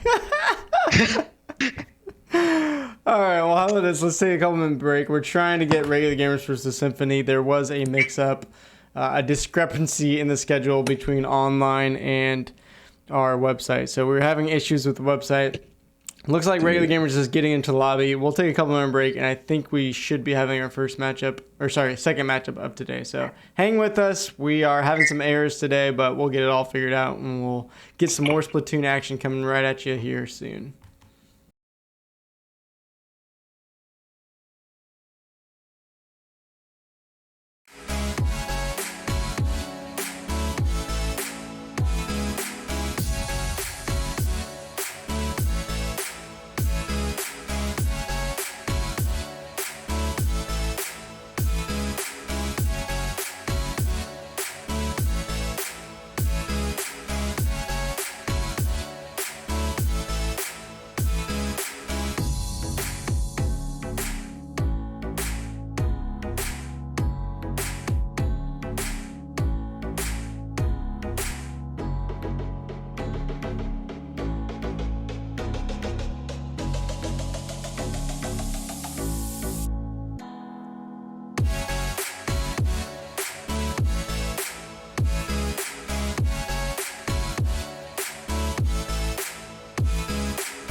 Welcome back to the Analyst Desk here, guys. We have our matchup here ready to go. Regular gamers taking on Symphony.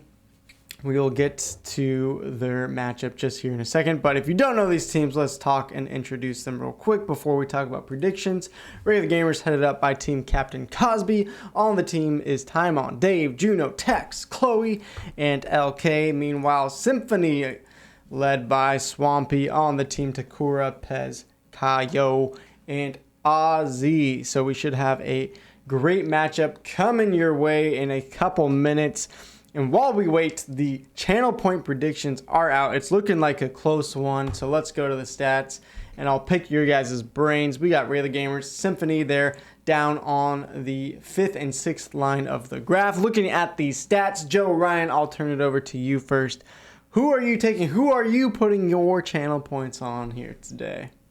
So if I was able to, the channel points would be going to Symphony, honestly, because regular game with 2-2 having more power with the history overall and getting 3rd place last season, I still feel like Symphony can overpower them with really Swampy and Taku being more of us layer players, if I'm thinking correctly. But I'm not 100% sure. But I still know that Swampy is a really good player. So with them, mostly Swampy, I feel like gonna be overpowering a lot. I feel that Symphony will get the first win out of this game. All right, well, we'll see. One person's taking Symphony, and IPS, who are you taking then? My question is, right, who right now is in that room playing for Regular Gamers? That is my question. Cosby, Timon, Tax, and I believe Juno was in, jump back out, and I'm assuming Juno's jumping back in, but we'll see. Well, if that's the roster that's playing, I'm taking Regular Gamers. Wow, all right. That's a bold move here, but I'm interested to hear, Zach, who are you taking? Break that tiebreaker here. Wogang will be cashing in their Money in the Bank contract Oh my gosh. to be able to take dub. Wrong team. Wrong But team, bro. We're talking about regular gamers and Symphony. One, no. them two. Wogang's cashing in. They're going to be the third team, guys. I think regular gamers will be able to take this. Maybe we might see game 5, but I think that regular gamers is going to come out on top. Okay, well, I'm going to make it back to tiebreaker. I'm taking Symphony, and it's not because I don't think regular gamers good. I think regular gamers is a great team, but I think Symphony has showed promise, and with an 0-3 start, I feel like they need this win. They're hungry for this win, and I think they're going to pull it off today to make it a little more interesting. I did take them to make it all the way to playoffs after the 0-3 start, so I'm putting my money where my mouth is. I'm putting my channel points on Symphony. And looking at the stats, guys, I do think that this potentially could be a long series, a long, potentially even game 5. If you look at the game time, Regular Gamers has the highest game time out of any team. They like to play long, drawn-out games and long, drawn-out series. So I'm hyped for this. I feel like it's going to be a game 5. I feel like it's going to be really close, but I'm just going to take Symphony, just edging them out here in this really close matchup. So we'll see. Zach, how's the channel points looking? Where are we at as far as what the viewers think? 62-38. Regular gamers is taking that home. We got 7 people investing in regular gamers, 8 people in Symphony. So there's a little bit of time left on this poll. So jump in while you can. I went all in on regular gamers. Wow. 6.5K on regular gamers and 2.9 on Symphony for the highest bids. Dang. Well, That's I put my crazy. money on Symphony because partly I think if they win this close matchup, then I'll get more channel points. So thank you, IPS, for putting all your money on regular gamers. Oh, baby. Giving me a better I'm just cash out. confident. I am confident regular gamers when they play this roster, especially after last week. Okay. Well, we got 60 seconds till our first match right here. They are picking their weapons. We are finally ready to go after our long break, our long podcast intermission here. And Clam Blitz, Sturgeon Shipyard. What weapons are you guys expecting to see? You got 40 seconds. Anyone got some weapons they want to see coming out here for either of these teams? Sniper from Symphony. Yeah, well, of course, since KO is a Charger main, and we'll probably be seeing a time on ballpoint. And maybe one of the teams might opt to run a try here, since try is pretty strong on Sturgeon Shipyard, especially try Navo with that spot bomb and rain. So we'll see now which of these teams are going to come out on top here soon. All right, well, Try we would got be 10 one seconds, gamers. so let's set this up. We got Regular Gamers at 2-2, Symphony at 0-3 start to the season. Both teams looking to climb their way into those playoff spots, both looking for a win. This is going to be a hype matchup, so put it in the chat. Who are you rooting for? And IPS, Joe Ryan, why don't you guys take us away for game number 1 of this best of 5. Starting on Sturgeon Shipyard Clam Blitz, we're about to see which comps these teams set to pull out. And looking at regular gamers, they are pulling out the usual Foil Flingza and Junior, and also the Oxshot. But on on the heavy remix, that is something I believe we have not seen before. Heavy remix with Respawn Punisher, actually, so maybe he's looking to get some picks to send some people back spawn for a little bit longer. Meanwhile, on the side of Symphony, we're seeing more of a usual combo, of course, Charger, Splash, Zap, and Machine. Although we are seeing Takura on the armor zap this time, so maybe they're opting to not go missile spam against regular gamers. But as we see 2 down on the side of Symphony, and already Dorian just regular gamers going in. Yeah, regular gamer going in, but because we're having the ball, but right now it looks like regular gamer has over, and they finally put in the clam. But right now, with all specials coming up, battling 1-1, that might be it for regular gamer push, but only having 1 clam in. Because Juno is actually having the inkjet and having nothing to do. So right now, Symphony is having time to push, but right now, having Cosby as the roller and 2 others still in mid, that's going to be the main issue. Yeah, definitely. That push there definitely was ending early. Unfortunately, they couldn't get any other power clam in, but we still see that regular gamers kind of has mid control here as Tax on this Junior just finished popping his armor and already has another power again. So right now, regular gamers seem to go on the back foot, maybe looking to play a bit more defensive, let Symphony come to them. We do see 3 specials ready on the side of Symphony here, as they do pop, I believe, 2 or 3 of them, and they're just starting to go in here. Although they do not have a power at the ready, but they are getting those picks, as I believe the junior there is going to back up all the way with the heavy, and the zap does go down the side of Symphony, and still no power coming from Symphony. They're just here sitting under that basket with nothing, and 2 of them do go down, and they didn't even get a push off. Their push didn't even end. They didn't even get one off. And Tax is going to punch right back, getting his own power clam in. Maybe going to try to get a pick up front here. Cosby has one, pretty much the only clams there at the ready. Right now, regular gamers looking to follow up. They do follow up. They do throw a Booyah Bomb all the way down to that swoosh town. Holy. And Junior here maybe looking to find some picks under the basket. Is going to get one, I believe. Timeout up on that heavy. Is going to also get Takura. The push still is going for regular gamers. Timeout gets another pick.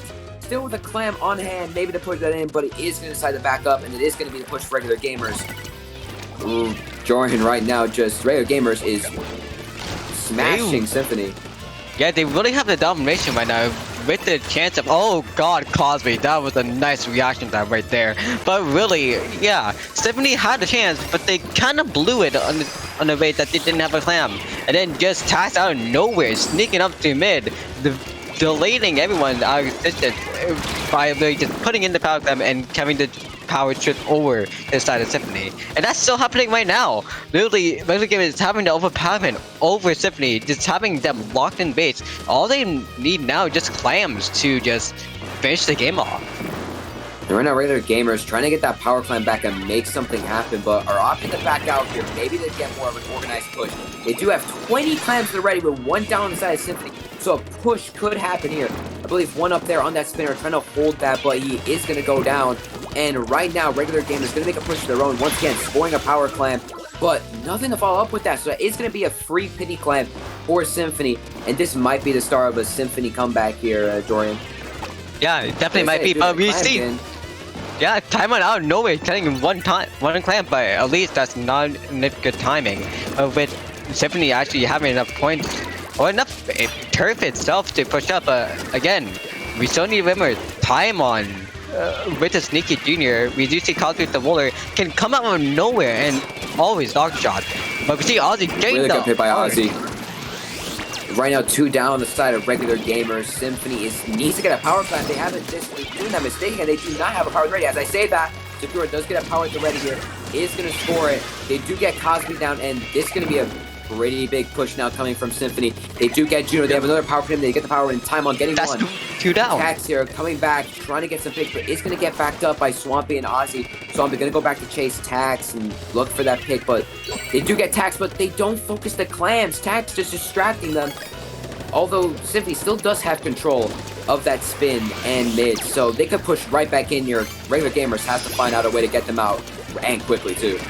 Yeah, right now, Symphony does have the power clam once again, but at the same time, regular games have the clam, and Symphony actually puts in the clam again. Now, they only need to focus on the clams, but Makayo is the last one to show up, so really, if Crosby keeps the clam open, and they don't back out, that the win would go to regular gamers.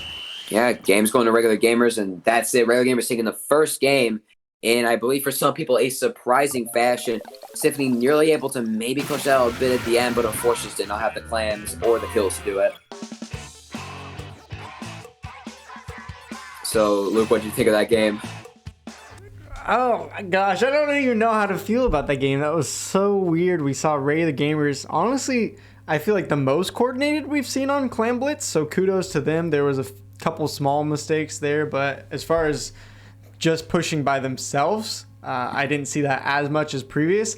But Symphony, I mean, it looked weird that they didn't seem to focus the objective at all. I mean, I saw Symphony, push with no power clam. I saw them not pick up the pity clam when a second pity clam could have dropped for them. And then they had the basket open and weren't getting the clams that they need, even though they're getting the picks. It just seemed like, I don't know, where was Symphony's mind around the objective there, guys? I don't know. To be honest, that one time they pushed without a power, that was...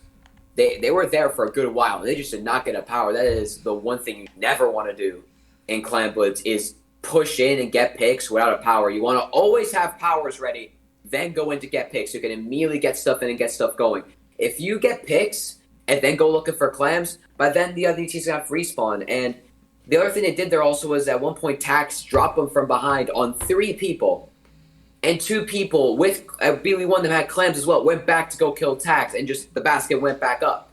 So, definitely kind of, just no objective play coming out of Symphony there, focusing pretty much kills sometimes and just forgetting that they need to get clams to win. Yeah.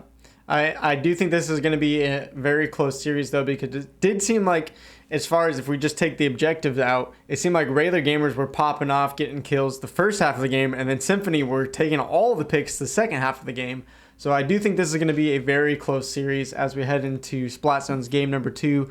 Joe, Ryan, how does Symphony get the win and push us to a 1-1? How they would just get the win to the 1-1, they need to have eyes on everyone, and definitely they need to play objective, because that's what they messed up on in the last game. They need to play the objective. They cannot go for kills, even though they were going for the kills on the opponent people. It's still a bad idea that you don't have the objective. So please play objective like always, and don't go for kills all the time. Well, we'll see if they're able to pull it off. I do want to say a quick thank you and shout out to Lil Woomy and Corin DC for the follows. Thank you, getting us that much closer to our 600 goal. We are ready for game number 2 between Regular Gamers and Symphony. Symphony need a win to push us to a 1-1 going into this best of 5. Regular Gamers looking to go up 2-0. So IPS and Joe Ryan, take us away for game number 2 action. Right now, we're going into Splat Zone Skipper Pavilion. We're going to see these 2 comps run out both of these teams, and we do see now Regular Gamers going with their classic double missile armor and ballpoint comp. Meanwhile, on the side of Symphony, once again, still Takura on that armor zap. I believe Pez going to now K-Shot Pez on K-Pro and putting Swampy on that K-Shot. So we do see Symphony get the first control by getting down Tax and getting the zone. But time on there around the corner is going to go down for overextending. Their missiles do come out from Regular Gamers, and I believe another dose is going to come out as well. Right now, maybe Regular Gamers trying to push through that. They do get KO, and right now, Regular Gamers making their own push. Yeah, Takura, and actually no, they still get the zone, but right now, trading the missiles back, and basically pushing Juno and Timur, everyone back on Regular Gamers to their own corner. But we can actually see as well with the Ealer from KO, basically having the whole middle spot. They can just stay there and snipe it. That's what's happening right now. Regular Gamers is stuck in their own corner with nothing to really battle except for the missiles, and literally no missiles can fight it. Not even rain right now. They does have a little damage, but not right now. But there's 2 down on the side of Symphony. But 3 down on the side of Symphony. Maybe if Swampy can clutch the Whoa! No. Clutch kill by Toss on the jump, and he's gonna be able to get zone, and that Regular Gamers now does have a chance. Right now, Regular Gamers has got to find a way to fight against Symphony, because Regular Gamers is using a lot of specials, but they're not pushing in with them. Like, you can't just use missiles and expect them to get kills. That's the one thing missiles was always bad at, even after the nerf, is getting kills. The main thing about missiles is opening up opportunities for you to push in. Just like Symphony did that, they pushed in and got picks with it. But, it's something Regular Gamers are struggling to do. Although, as I say that, they do get a double there. Time on this ballpoint is going to be able to get those picks. And now probably looking to paint zone. While getting pushed by that K-Shot from behind. Ooh, maybe going to get a pick. Nah. Swampy's going to win that. And he's going to pop his own missiles once again. And that's going to be 2 down the side of Regular Gamers, as Symphony right now just looking to have complete control of this game.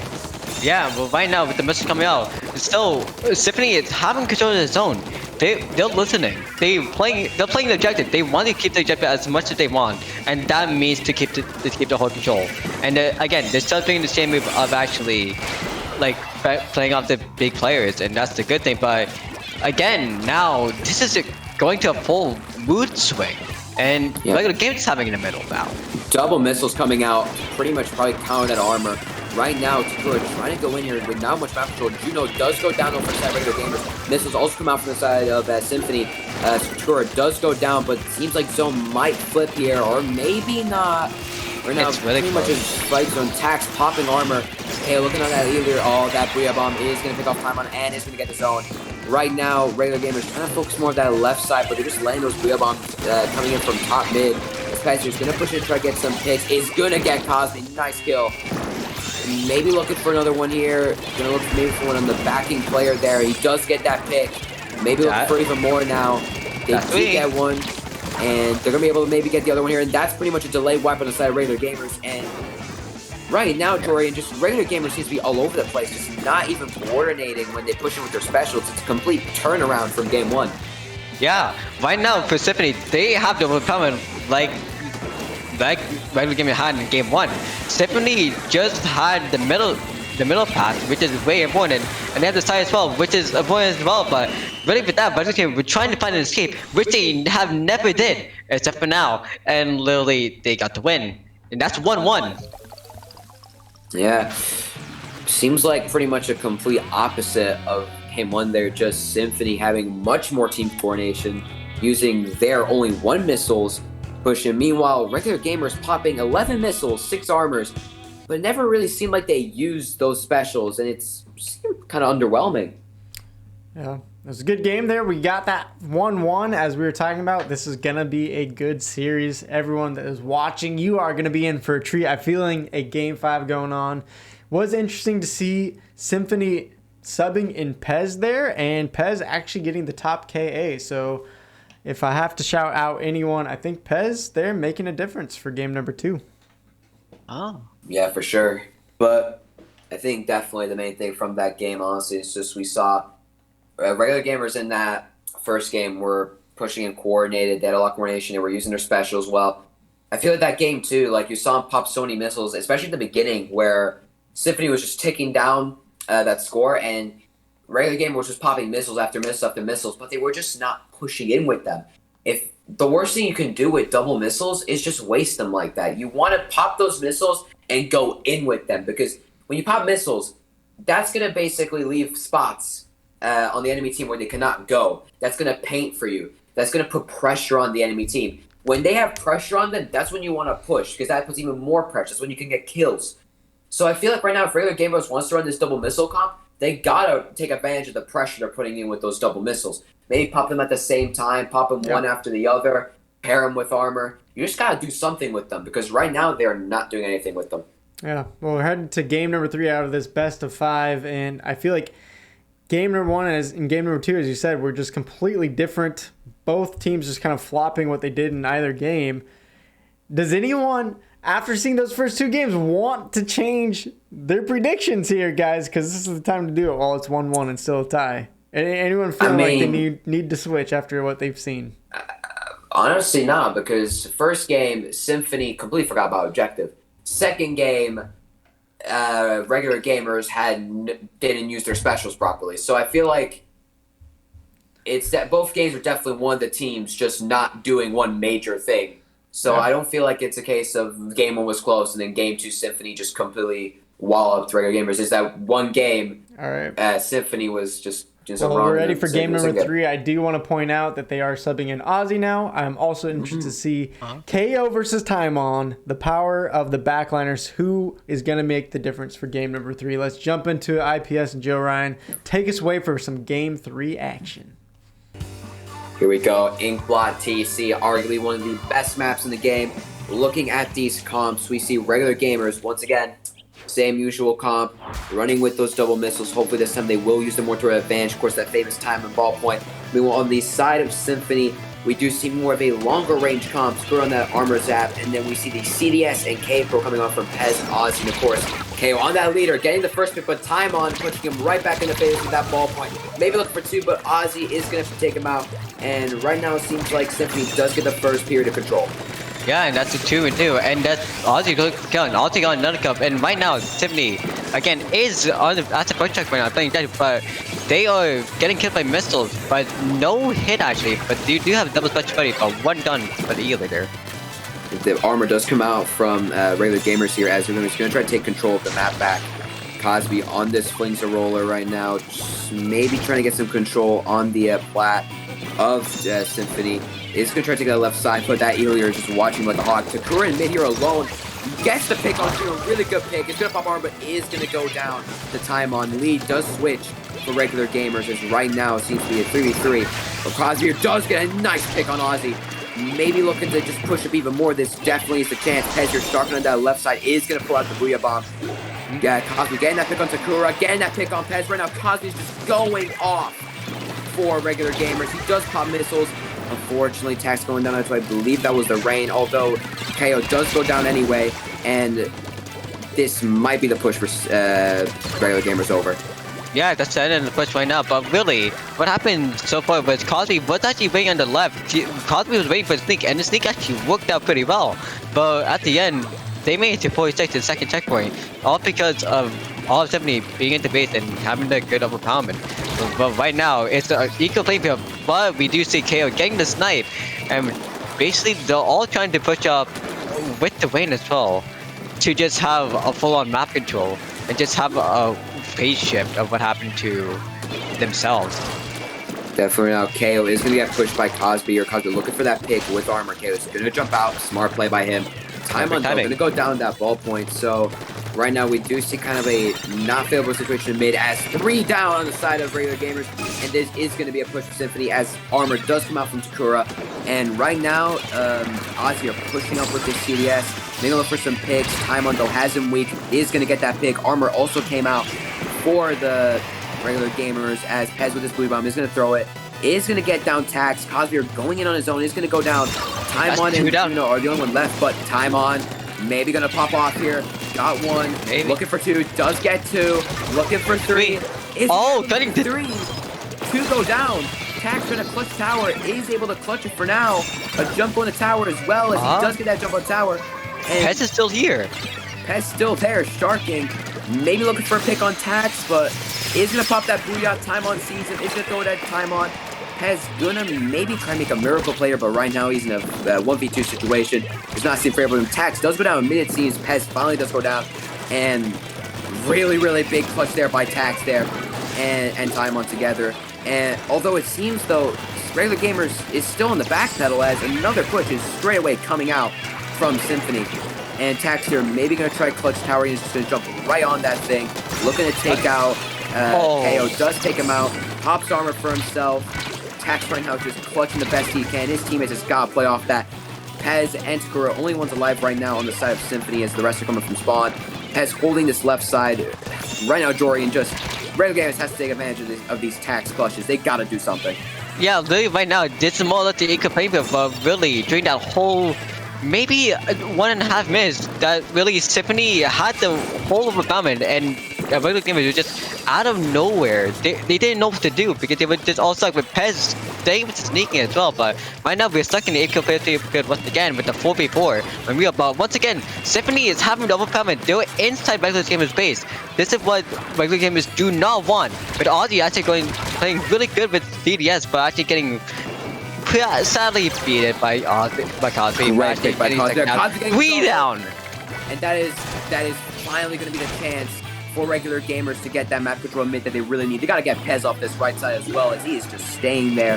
But it seems like he might have been spotted, and he maybe going to look for the pick on Cosby here, but as Cosby's painting around, Tax does go down the side of regular gamers. Time on pretty pushed up there, is going to get 1 pick, maybe looking for 2. Oh, does go down. Sakura saves him. Yeah, that's a jump back, and really right now, this is Symphony's last chance to push. Well, that'll be it. Pop the Booyah Bomb, and right now, no special at the ready. Missiles at the ready for Cosby. Definitely doesn't want to tie with those, although Juno does go down. That's 3 down on the side of regular gamers. That's one left. The last tower, Pez. No one Pez right now. He does get the tower just in time. And it's a 1v1 against. Oh! Clutch pick on KO there, allowing pretty much the rest of the gamers to come back and just take out Pez. What did KO even die to there? Did anyone see that? KO died by someone, but then literally the last one, Pez. No one was on the tower. No one was on the tower because KO died, and no one even noticed because there was only 2 left. And literally that leaded to Pez having a last-second decision of like, oh wait, no one's on the tower. Wait, I need to get on tower, and then Lily with time on getting on the tower, having the 1v1, have that clutch last-second pick of the hitbox from the ball point. getting the victory. They were literally at the point of like 48. If that ever happened, that would have been a full-on change and Symphony would have got a win. But literally, that 1 point off, literally just ended up for Symphony to lose. The regular game, we having 2-1. So this is Holy definitely cow. going to go to game 5. If you're in danger of a heart attack, I would just ask that you just please turn off this Twitch stream, because that had my heart racing. That was crazy. I mean, a 1-point game, and for 2 minutes, regular gamers are on the back foot, having to make clutch play after clutch play, starting with Tax, then Cosby, and then even in a 3v1 at the end, I thought Symphony finally had cracked it, and they still didn't do it. I think what happened, according to Stormy from chat, seems like KO died the missiles there, so I think Cosby had missiles already. He got out those just in time before getting killed.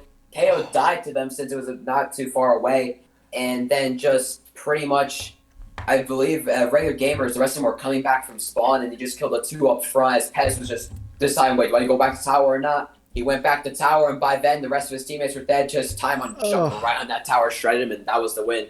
I mean, That was way too close for comfort. That was probably the game of the season so far, and I don't know if there's any other games that will match that. But I mean, seriously, a 1-point game over and over. I mean, there was 3 times Symphony was just there to get it and couldn't push it across the line. Yeah, Lily as well. Like at the same point, the Vayne died from KO's Vayne. That died at the last second. So if that was still there, that would have been the point for Symphony because of the Vayne itself having the map control. But literally, yeah, there was nothing else. It was literally open for Taima to get the kill, and that was it. So now that's 2-1. Yeah, it is 2-1 though, as you point out, Joe Ryan, and we still have 2 more games potentially if Symphony can take us to a game 5. So both teams. That's a crazy game. You don't want to let it get to your mental. They need to reset. They all need to calm down, because I'm sure they're all shouting. All hearts were racing, and you know, I'm sure their VC comms were just going crazy. So Symphony, a tough loss, a heartbreaking loss there, but they still have a chance to win the series, and they need to get that mental reset here as we go into game number 4. It's going to be Rainmaker now on Mako Mart. Can Symphony push us to that lovely game 5 that we would all love to see? Let's see it, or will regular gamers close it out in a 3-1 fashion? Take us away for game number 4. Rainmaker Makamar, crazy map here. This map can pretty much end in just a matter of seconds if you're not careful, especially if you get wiped. Looking at these comps now, we see regular gamers Taimon opting off the ball point to, I believe, that V52. Interesting pick there, as Tax does go that C-Jet. So it seems like they're switching up the roles here, but on the side of Symphony, we do see, of course, Siege coming out from KO. It's Rainmaker. While the other 3 players are running aggro weapons, plus he's at 3 down. That's 3 down. What? Okay, that RNG was really great for a regular game, and that really is going to be the first push, and that might be all the way up to 20. This might be the 32nd game that everyone wanted, and nope, that's been denied. Forward time on the Rainmaker Symphony. Luckily, I believe that Ray from KO definitely stalled out that push. There's a good Ray by him there, but still, mid-control still basically to regular gamers right now, 2 down. They can just push back right back in here. If Juno can get that Rainmaker, but I believe they're not completely going for it. Nah, they got stopped. All right, that is a reset now. Still, big control for regular gamers. It's Taimon on this 52, looking to make some plays, but Taimon getting that trade, really good trade by him there. As right now, Pez with the Ray from KO is going to try to stop the Rainmaker again, but holy, regular gamers getting a really, really good start from that game, especially with that pop. Tax right now with this Rainmaker just shuffling around and can't really seem to find an opening, as right now they need picks. One does go down from the side of regular gamers, as right now this is definitely Symphony's chance to push in. He do have armor. Tax here is going to try to run on the right side. It's going to go left on the right side. Time on last one alive. Maybe looking to make some clutch pressure back up, but he does get taken out by Pez. And this is the opportunity now for Symphony to make their own push. Swampy grabbing that Rainmaker. Takura does go down. Flying in from the incline, getting the pick on the Rainmaker. Hot kill right there. And Kazra now, next is Rainmaker, maybe going to try and help his team and kill Pez here, who does pop Booyah Bomb, looking for some picks. Cosby does go down. No, actually, no, it was Cosby. It was Juno, my bad.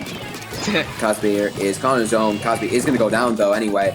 And Pez maybe looking for that fall-off kill on Tax, but isn't going to find it. And right now, Jorian, this is nuts. Yeah, right now, really, we see Symphony just having the moment that we always want, but actually get denied by the way. This is with no game flip. If for 44 to 59, there's not much of a threshold to do. If Swampy and the side of Symphony can keep some mid control and just have the kill of keep killing Kazi, Juno, and Taimon with the 52 health, the main opponents that they have right now, literally, they can get the lead, but right now with the reset, it's not possible. And we do see, again, Symphony playing the defense. They're waiting for the chance to push again. Yeah, we see now Swampy here pushing or trying to push our right side. Three down. Regular gamers. Symphony's definitely not playing for Symphony push. They gotta go. I don't believe Tax is ready. They're ready, and he probably won't be able to get ready. Yep, I'm on that top right of spawn. Juno getting killed. Oh, clutch pick by Taimon. Oh. Clutch picks by Taimon. Taimon pop off. And he's gonna get the pick to stop that push. Last one left is gonna be Swampy, which I believe is actually in the spawn of regular gamers, but is gonna have to jump out. Crazy picks by Taimon there, insanely clutch.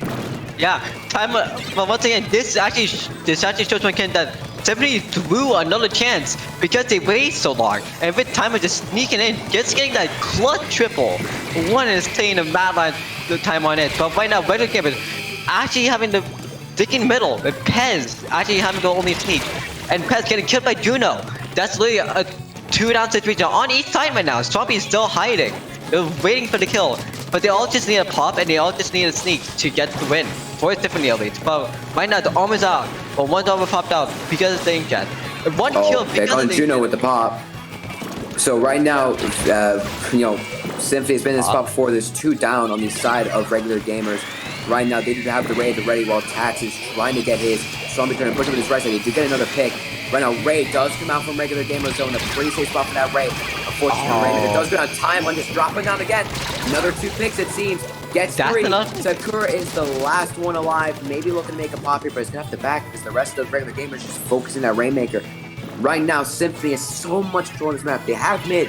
They have that right stack usually, but Taimon just keeps getting in there. As I say that, they do get 2 down. Juno that's the 3rd one down. Kua. They do get lead by 1 point. And here it is. Right now, Symphony's still pushing up from that. Swampy trying to push up, maybe get the pick on Tags here, making him focus on other things. Does pop the inkjet. 2 down the side of Symphony, I believe. But the Booyah is a good timing and Pez down. And Swampy now, last one left. And someone's gonna have to get a pick on that T-Tech. And yeah, and it happens to me now. On the T-Tech. And but right now, 44-37. Regular gamers has got to get their push now. If they don't get this push, it is going to be game. Ray coming out and armor. Is down. That's it. Finishes the game and it is 2-2. We are going to game 5. Yeah, literally, that was the perfect timing. But honestly, here's the thing: we're going back to Clamplets, and we saw in the Clamplets match for game 1 that literally regular gamers had to lean on this. But here's the thing: Symphony definitely changed their strategy from that game 1 to now. Literally, with the swap of Pez, that's definitely was a good save. That's a good thing that they moved on. But here's the only issue that's still kind of hitting on Symphony's flaw. They're not playing objective right. Like, they are playing objective more, that's the good thing. But they're kind of not playing it right. They missed so many good chances, or they're playing the risky chance from that Rainmaker match. And I'll say the same thing with the Tower Control a bit. They were playing risky.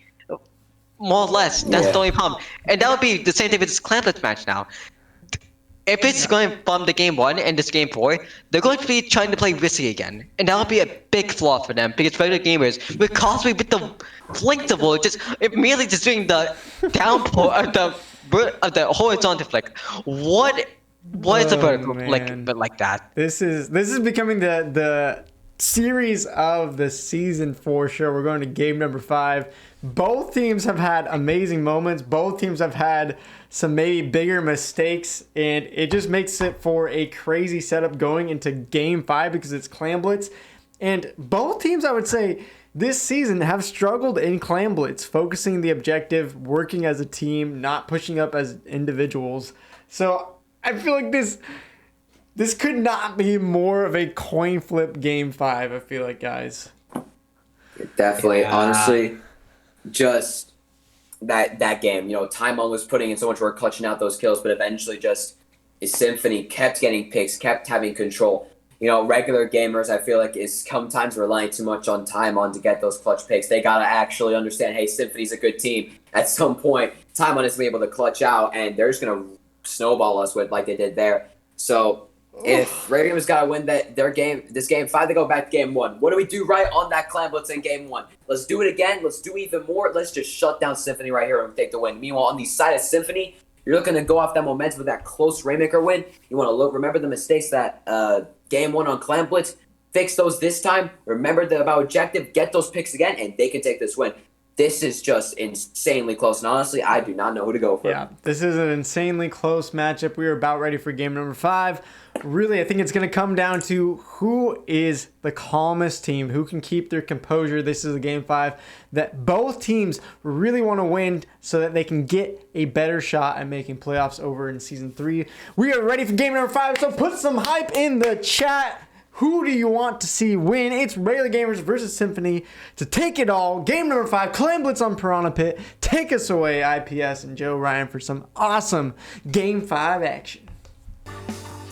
Piranha Pit Clan Blitz, in my opinion, one of the best Clan Blitz maps in the game. And right now, from Regular Gamers, we are seeing a bit of a small comp change. We see Juno going back to the outshot and Cosby pulling out the Tri-Slosher Nouveau. Let's see if we can make work with that. Meanwhile, on the side of Symphony, we do see that C-Jet, probably for Ray spam on this map. This map's pretty good for Ray. Also still opting to have that T-Tech, that Pro, that Zap that worked so well that last game. And already right now, Symphony, 10 clans at the ready, already has control. Pretty pushed up into Regular Gamer's side of the map. And Jorian right now, really seems like Symphony is going to start this game off. Yeah, really might not, because of the first 20 seconds the regular game had the Junior dead. That's the reason why they're already up here. And again, they learned so much, and because they playing the Tri-Slosher now, trying to do more income coverage, because that was the more issue that they had in the last game. So they were all trying to do more income coverage, but right now, really, with Symphony, they're having the more special coordination on all that. That's 3 down, that's basically a 1v1 right now in the side of regular team. Regular team is basic, yeah. Really, with Symphony getting the first push. Yeah. That, unfortunately, that was only one clam though, so once again, just one clam is not enough. And Regular Gamers does have big control, it seems like now, and if they can get picks here, if they can get that pick up pass that's big by Cosby. Cosby right now though, might get taken out by Swampy. He's got these shots though. What is this RNG? Hey, unfortunately, he's gonna get taken out. That's 3 down. Wipe on the side of Regular Gamers. Oh. Big push for Symphony. You have to jump. Getting over. That is 2 clams. In, and more to come. Already down below 40. That's 1 down the side of Regular Gamers on the top line by a snipe by KO. There's going to be another one from KO. That's going to be a Juno. Or is that going to be Swampy with the inkjet? But none right now. They're all playing defense, but 1 down. Getting 1, but Takura's going to take out Cosby as well. Juno and Cosby are now just struggling. He's got here attacks on the flank. Is not able to get one, I believe, yet, but KO does go down as right now Regular Gamers trying to take control back, but they still got Takura to worry about behind here. Although I think they did jump out, and right now Regular Gamers, unfortunately, does go down. And Regular Gamers, Jorian, is just struggling. Now they're playing it's a whole new Symphony. Symphony's pushing up, getting picks, and they can't really seem to suppress that and make their own pushes. Yeah, right now right now Symphony is warmed up. They already know what happened. They already been in this fight before. This looks like something actually before in a low rank that they played in. But so Symphony has been in this situation, and Symphony knows how to play this so well, and they're definitely doing it. They're playing with more map control. They're looking at the aim. They're aiming at the biggest players that they're here, and that was Cosby. That's Junior. That's the Junior. That's the Auction Shot. All of them coming down and just secure with the armor burst. Swampy with the inkjet, and then we always see the Booyah. All those combinations has been working so well, and we always see on the side of Symphony now, they always have a ball in, and that's really perfect. Really big there, big cause, and kind of overextending there. Takura right now with the ball ready at 16 clams. It is right now a 3-2 situation in favor of Regular Gamers. So, right now Regular Gamers has man's advantage. They do get KO. This might be the opportunity for Regular Gamers to push up, get that match control, get clams, and take it to their own. Texter trying to go in with his power. Comes out. You're gonna stop short. He's gonna get the clam in, but Takura is gonna take him out. They do get Takura though, and there's actually 2 behind them. Maybe looking to get those picks together. That's a wipe. That's a wipe. Push completely stopped short, only at 74. And Symphony now is gonna have 21 clams, and I believe a pity as well. Nope. Right now, right side is gonna push that. maybe they're going to jump to his A-Jet to get those clams. Unfortunately, Swampy does go down. Square maybe getting another one here, but he's going to get it in. And definitely not going to opt to get any of their powers in, as right now they still have around 20 clams, and a pity now is ready for the side of regular gamers. But regular gamers have to actually make a push, because right now they're only getting the clams in, but not getting much after that. They're getting these picks, but not really pushing in, letting the other team respawn. They got to start pushing in. Yeah, right now with Titan Taiwan, they're all coming up together. Juno is coming up together. They have a three-way. They have a three-way tie going up from left. They're all waiting for the perfect moment that Symphony screws up the opportunity like they did in the last few games. Flank from Swampy here. Oh, that's a mess up. That's a wipe. That's a mess up. Could be the lead. Takura's the only one to figure it out. If they get Juno, that'll be it. They don't notice Juno. They have lead. That's lead for regular gamers right now. Still, 3 of them backed up as Takura does go down. That's a 40 situation. More times now coming in from Taimon. Swampy weak down there. Taimon. This might be the KO here coming from Cosby. Yeah, Cosby the last few. That's the regular gamers takes it 3-2. Oh my gosh. Symphony messed up their chance once again, and that'll keep regular game the win. Literally, the last 90 seconds, that would have been anything. Symphony had it in the bag, but then we just see Symphony just playing calmly again, so didn't notice one single player, and they just mess up. And that's what happened during this whole set overall. This wasn't a major set, but the only issue for Symphony, now aren't they just 0-4 or something like that? Yeah, I mean, it feels heartbreaking for Symphony. This was the hypest matchup of the season, and Symphony losing it 2-3. I mean, congrats to regular gamers, but yeah, as you said, Symphony now 0-4, and it was the slimmest of margins. They were dominating Game 5 for 4 whole minutes, and it just took one push at the last 30 seconds to wipe out all of their hard work. And you think about these games, they were so close, especially that tower control match, 1 point away.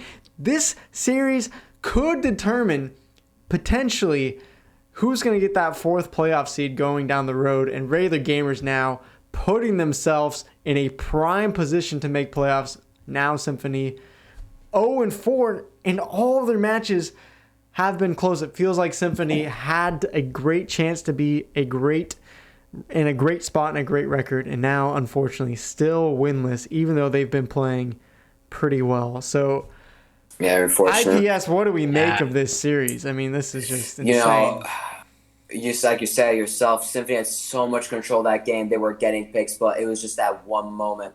Swampy got a flank, and I believe when he got that flank, I think Kazu threw a bomb on the right side, and then picks came in after that. As soon as Swampy was down, that was a wipe. And, they decided to get wiped at the worst time possible. 25 clams for a regular game. It just went in, got pick kills. Takura tried to drop down to make a play. And, she got picked off, and at that point, it was a 4v3 with clams at the ready for, regular gamers, and they just KO'd it right there from 100 to 0. Well, not 100 to 0, sorry, 70 to 0, my bad, but still an amazing push there by regular gamers. They definitely clutched it out there. That was just insane. Symphony, tough loss, definitely tough to take in that this might be the end of their chances of playoffs, since even if you go 4-4, it's going to take a lot of ties to be able to get up there.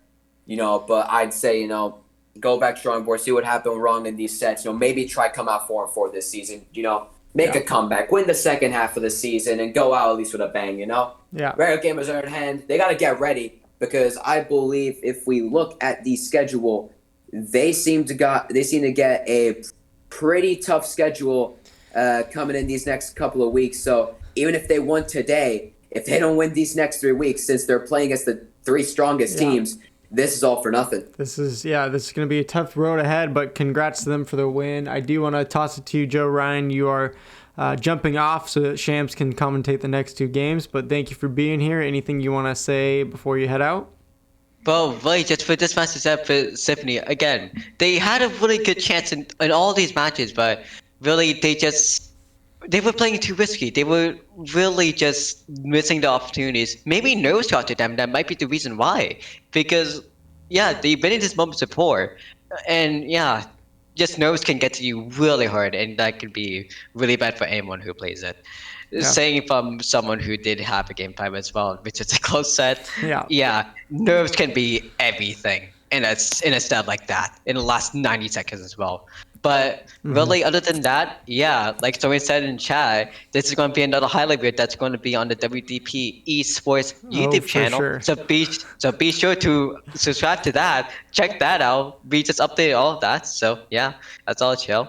But more or less, yeah, with really this match and regular game is winning this match. They actually played so well. But next week with Xylo, week after with Sun, and then the week after that it's gonna be West Broadway. Yeah. I feel that that showing this, they have a chance against West Broadway and Red Sun, to be honest. Yeah, well, They- we'll get a chance to talk more about that later, but we got to get moving to the next matchup. So thank you, Joe Ryan, so much for being on today, and I'm sure we'll also catch you another time. But right now we are going to take a couple in break to get Kraken Warriors versus OWO Gang set up. These two teams as well, chasing down a 4th playoff spot right now. So this is going to be an important matchup, so stay tuned and don't go anywhere.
All right, welcome back to the analyst desk here. We had a crazy 5-game series. Zach, we never got to hear your thoughts, so give us some of your thoughts. If someone missed regular gamers versus, Symphony, what did they miss? Dude, they missed so much, but luckily I kept up with all the clips. They're on the Twitter right now. Go like them, go retweet them. Especially, man, that finale in Clam Blitz. Of course, as a Clam Blitz connoisseur myself, just an incredible, incredible performance. Nothing that I've really ever seen. I mean, just a crazy 5-match series that we haven't seen a long time in this league. So I'm glad that we're seeing a 5-match game today. And just make sure to go retweet that final clip. Thank you for the cheap plugs. Yeah, Zach is the media man here. Go retweet. I already QRT'd that. Don't worry about let's it. Go. Yeah, Hype set. baby. Hype set with a crazy ending, but we got to move on to the next series because we got two teams with just as important of a matchup. OO Gang and Kraken Warriors right now, if you don't know. OO Gang sitting at a 1-2 record, but here's the deal. They play twice today. They win both games. They're 3-2. If they're 3-2, they've already beat regular gamers. They are tie and have the tiebreaker over them, so that's pretty big. And if they take down Kraken Warriors moves from 2-1 to 2-2. OO Gang all of a sudden is sitting in 4th place instead of 7th. If, on the other hand, Kraken Warriors takes them down, they are 3-1 and still tied for 3rd place, depending on what happens with Redstone and West Broadway Grillers. So, important stuff here on the line. If you don't know those two teams, wow, there we go. OO Gang, Shog is heading up as captain. Sleepy, Kalos, Falcon, and Matt. Meanwhile, Kraken Warriors here, we got Armono, and then the rest of the team, Bandkid, Lewis, Keeper, Vicarious, and Shin. So, as we set up these teams for game number 1, let's look at the stats. I want you guys to give your predictions. Is it OO Gang? Is it Kraken Warriors? Both teams similar-ish stats and record, and even though Kraken Warriors has a positive record, they do have a spread average of negative. So they've been losing. When they've been losing, it's been losing pretty hard, and when they've been winning, it's been pretty close. So what are you guys taking? And Shams, I think I forgot to introduce you. Shams is here to help commentate this next 2 matchups with OO Gang. So we'll give it over to you first. Who are you taking, OO Gang or Kraken Warriors? Personally, I'm taking Kraken Warriors here, and here's why. Yes, their point spread, it is, slightly worse, but a win is a win, and you saw in RG versus Symphony, that last second in the Rainmaker game, if it had been like 2 seconds of a difference, it would have been 3-1 Symphony. And those clutch situations, Kraken Warriors does have a way of succeeding in them. Yeah. That's why all 10 of my channel points are on Kraken Warriors. Nice. All right, we got 1 for Kraken Warriors. IPS, what do you see? What are you making your decision based off of? Honestly, right, so I said OO Gang can beat Kraken Warriors, and I said OO Gang for making that 4th place of playoffs if they do come out with these next 2 wins. I'm just have to go with that. Since I said OO Gang is going to get 4th, I'm going to go with OO Gang because I feel like they've definitely improved. Ever since losing to Redstone, they have improved, and I feel like if they do keep playing off that improved, week and play, for example, if they have Matt playing, especially, I believe if they have Matt, Sleepy, and Shogun Yams playing, I feel like they can definitely put in the work and get this win. So I do believe OO Gang is going to get this win. Although, because I am shady, I am going to actually put a little bit of points to Kraken Warriors because I do not want to lose all 5,000 of my points if I'm wrong. So, yeah. All right. Well, Zach, we have 10 seconds. Who are you rooting for? Who are you taking? Oh, guys, I think this game's pretty obvious. Of course, regular gamers cashing in their Money in the Bank contract to come in. Okay, stop. Take the OO Gang for life. All right. We are ready for game number 1. OO Gang taking on Kraken Warriors. Big season standings on the line, so take us away, Shams and IPS. All right, so now we're on Sturgis Shipyard. Clan Blitz here. We're looking at both these teams' comps. We do see a Wolfgang coming out with the Slosher Squeezer Jr. and K-Shot. Meanwhile, on the side of Kraken Warriors, we see Vicarious on that famous K Jr. and the rest of them on Pro, Tri-Slosher, and Not. And they already got a pick on a Wolfgang, and they might be two. That is 2 down now instead of Wolfgang. And 12 clams on the side for Kraken Warriors. 18. Yeah, they do have a power now at the ready, looking to maybe starting to make a push. Vicarious trying to get these bubbles. The bubbles at the ready. Squeezer does go down on the side of a Wolfgang. Bubbles come out. Vicarious going in. Look for the and pick that's first. the clam. This good power. Yep. Clams now coming in for Kraken Warriors, already down below 60. Maybe look for even more. Shindu gain that pick on Kalos. Sleepy now in the corner. Might go down as well. And, right now, Wolfgang definitely staggered as Kraken Warriors keep scoring clam shams. Yes. Right now, we can see that this push, it started out as, 1 clam and then a few after, and now it's continued into 23. Yeah. So it's going to be hard for Wolfgang to come back from this. Definitely. Wolfgang, though, Matt already getting a pick on the Tri-Slosher. Unfortunately, they only have 0 clams. Instead, they do grab a couple. We're going to need a lot more clams to get back the lead, as there is a clam ready on the side of Kraken Warriors, and right now, still even then, Wolfgang does not have complete control, as they still have to find a way to get in with those picks. Although missiles are nearly at the ready, as they do have armor and bubbles as well. Although Kraken Warriors also has Ancient and bubbles, but the Ancient does go down. Try here, getting a nice pick on Matt, and nice your situation now. And there's the clam in. Right now, right now they do have it kind of open. There's the Nautilus coming in to defend. They do have a couple of clams, maybe coming from Matt here, but they do have a pity in spawn. If they could grab that and get that in, that would be big. But no one really going back to grab that as right now. They need to go back and find clams, but that is a 1v1 situation now for Sleepy and Vicarious. Vicarious does go down. And Vicarious. Yeah, Sleepy only able to really get a clam from that. It seems like this push might be over just because of the lack of clams around Sleepy. Yeah, you can see that Sleepy's run back. They're cutting their losses. That was a good job by Sleepy to win it. Yeah, definitely at least allowed a Wolfgang to keep mid like they are here, as they do get that Nautilus on the spinner, and Shindu right now. You can see Shindu goes down to the bomb. And this might be another push now coming in from a Wolfgang, but they need a power clamp for sure. Vicarious here stuck in his own bubbles. He does get a pick. Unfortunately, two of them, him and another teammate, do go down. Kalos here trying to come up from this spinner to get the clam in. Is going to get it in. He's going to drop down as well, looking for a pick on Lewis, but Lewis is going to pick him off. Clams coming in from Matt, and down to 32, but it's still not going to be enough. And Kraken Warriors is going to probably be able to stop this push, and now maybe looking to get control of mid finally, as that's what they really need right now. Yeah. I say that Shindu does go down, and still Kraken Warriors kind of back to their own side of the map. 11 clams only at the ready for Wolfgang. Goes down and the duel. Lewis here now popping in, Jeff probably looking for a couple picks. They do see one guy at the left. Look for that pick there. They do get him, and we might be seeing actually a Kraken Warriors push now coming out of them, as it is a 3v2 situation.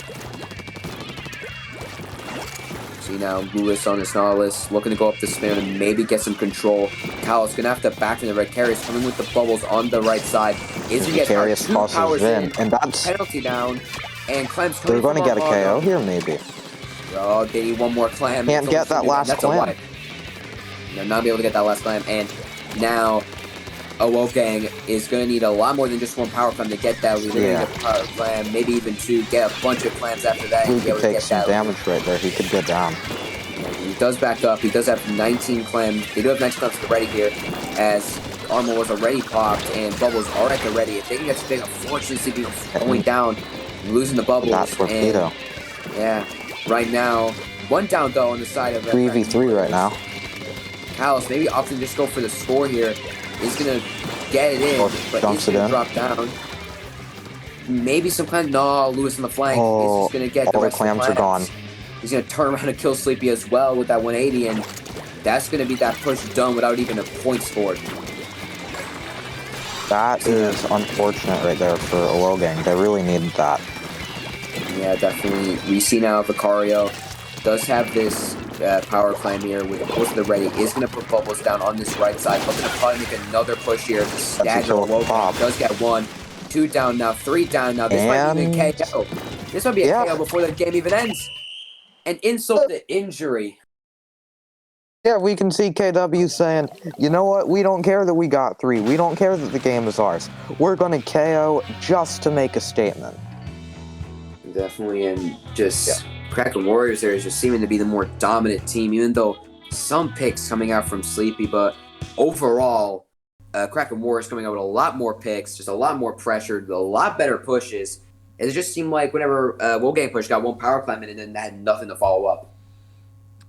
Yeah, it's surprising to see how dominant Kraken Warriors were. I mean, I think Wolfgang definitely had that moment there in the mid game to get their chance to get the lead, but other than that, I feel like that was pretty much all KW. And yeah, it was as KW's you guys said, game. getting that KO as well, that's a little bit of a confidence booster, I feel like, going into the rest of the series.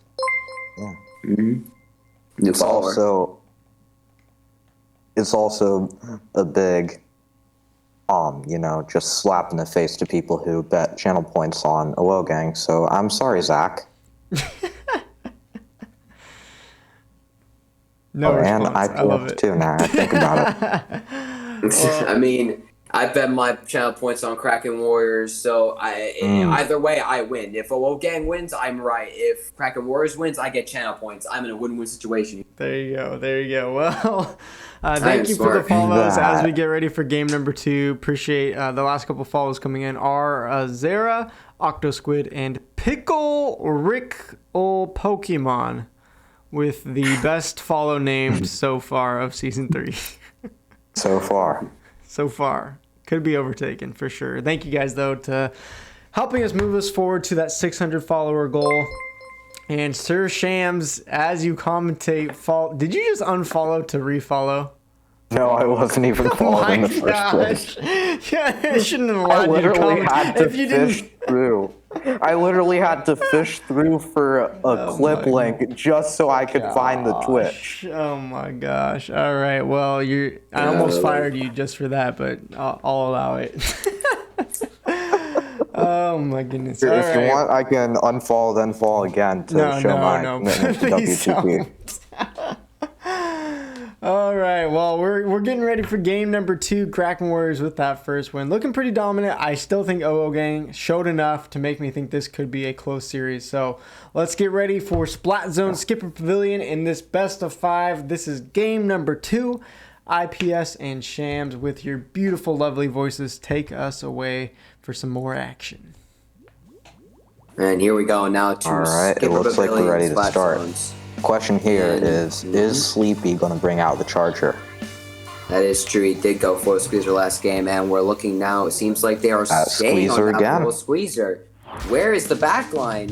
Yeah, I'm not really sure I like this decision, especially on Skipper Pavilion when you have such an easy snipe area.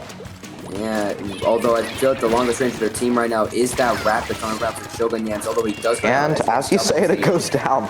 Yeah, unfortunately, since that weapon can easily get overwhelmed. Outside of Kraken Warriors, we do see there are no back goes down to bomb again.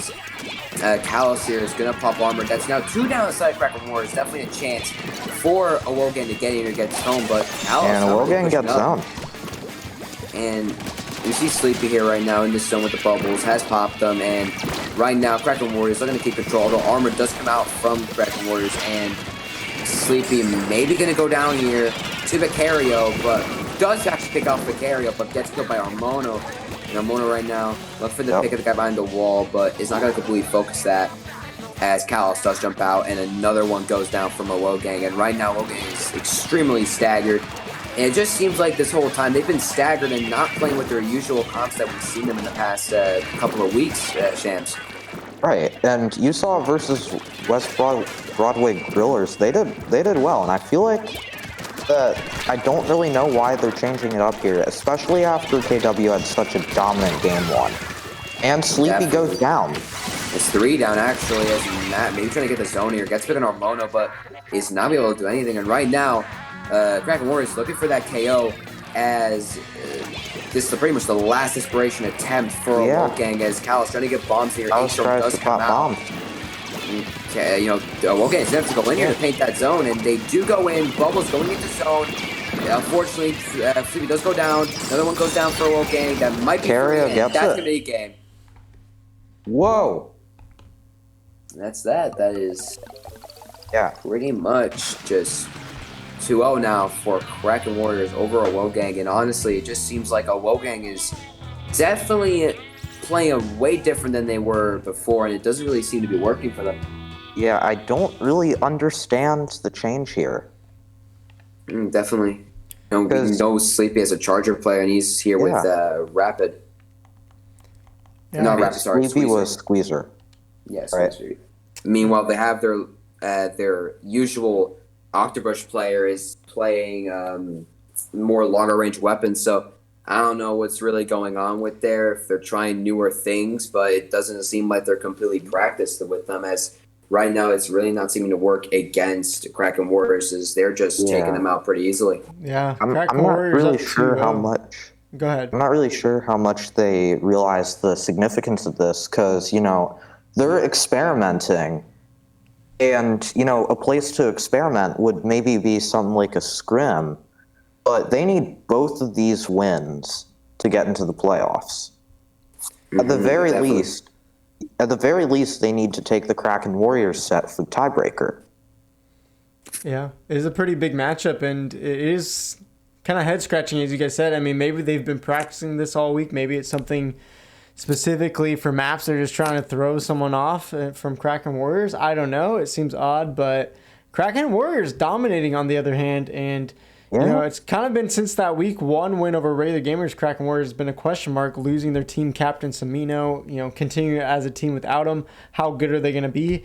And today they're showing up, and if they win this and become 3-1, then you know, all those people that didn't pick Kraken Warriors to take this maybe 4th playoff spot, heck, they even have a chance at becoming the 2nd or 3rd seed if they win this and are, you know, that high up in the rankings. So this is pretty impressive, especially if they get this 3-0. Gang still have a chance, though. We are ready for game number 3, so let's see if they can make a set out of this, or will Kraken Warriors get the sweep. We are ready, so let's jump into Tower Control on Inkblot Art Academy. I hate to say it, but they're probably going to stick, you know, they're probably going to stick with their new stuff, even though I really think that they should go back to Sleepy on Charger. Yeah, well, as you say that, Sleepy goes And back to that Sleepy Charger. comes out with the E-Leader. Going for the E-Leader. Meanwhile, showing Yams on that knock. Now, this is some more familiar stuff. I mean, Yes, this is the Woe Gang we know. You see, more Kraken Warriors seem to be more of an interesting approach, coming out with that custom blaster, something you don't really see too often anymore. Same thing with that Zap 89. Maybe looking for that missile spam pressure, but we'll see now how this works out, as Shindu already popping some missiles there. The Junior is going to go down. No, it's going down as well. It's going to be a 3-3 situation now, as missiles do come out from a Woe Gang. And right now, Kraken Warriors trying to make the first push of this game, as Armono and Lewis both go down. Shindu now trying to get both go down, and suddenly it's 4-on-2 for Owo. Yeah, and Shindu, I think on the right side, is going to go down to a bomb, and this is going to be the opportunity. It's going to be definitely a mess Good push right here for Owo could happen. Yeah, they do get Armono. Going in.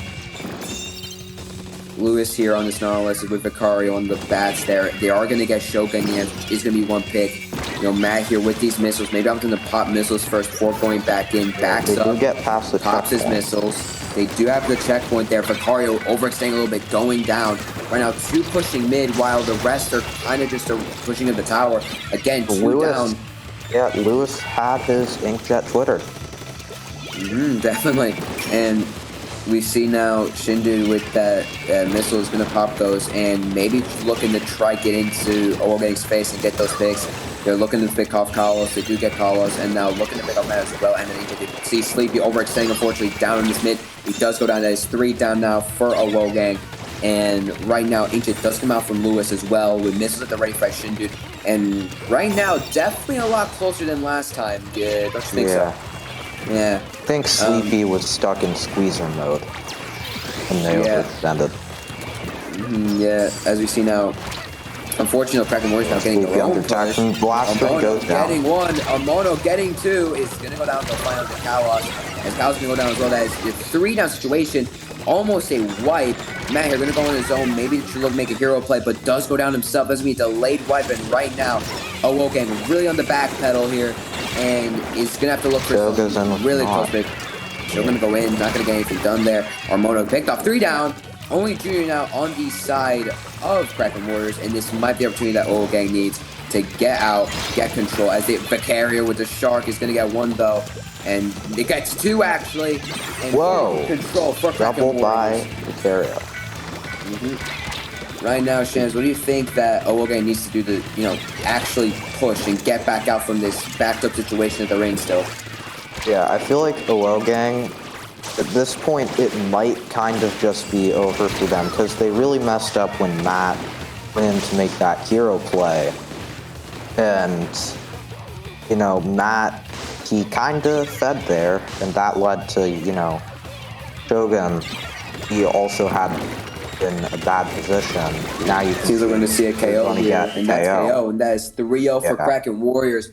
Woe Gang getting completely decimated in this set, honestly. Not going to sugarcoat it. So, yeah, very unfortunate to see a Woe Gang, a team that seemed to be doing pretty well for themselves. Was coming back from a tough loss in week 1, got a nice win in week 2, and then unfortunately got 3-0 in week 3 by one of the best teams, but. Now, going out of Kraken Warriors 3-0 after what it seems like playing with janky comps in the first 2 games and going back to their normal comp, but even then it just couldn't save them as they go down 3-0 to Kraken Warriors. Kind of unfortunate. I'm going to be honest. Kraken Warriors, they weren't really expected to do this much damage versus a WoW Gang. Definitely. And, with losing Samino, who, was their backliner, that kind of, most people just thought these guys probably aren't going to, make too much noise. And we see now a resounding 3-0 making a lot of noise in my head. Yeah, definitely. I think that changes everyone's mind against Kraken.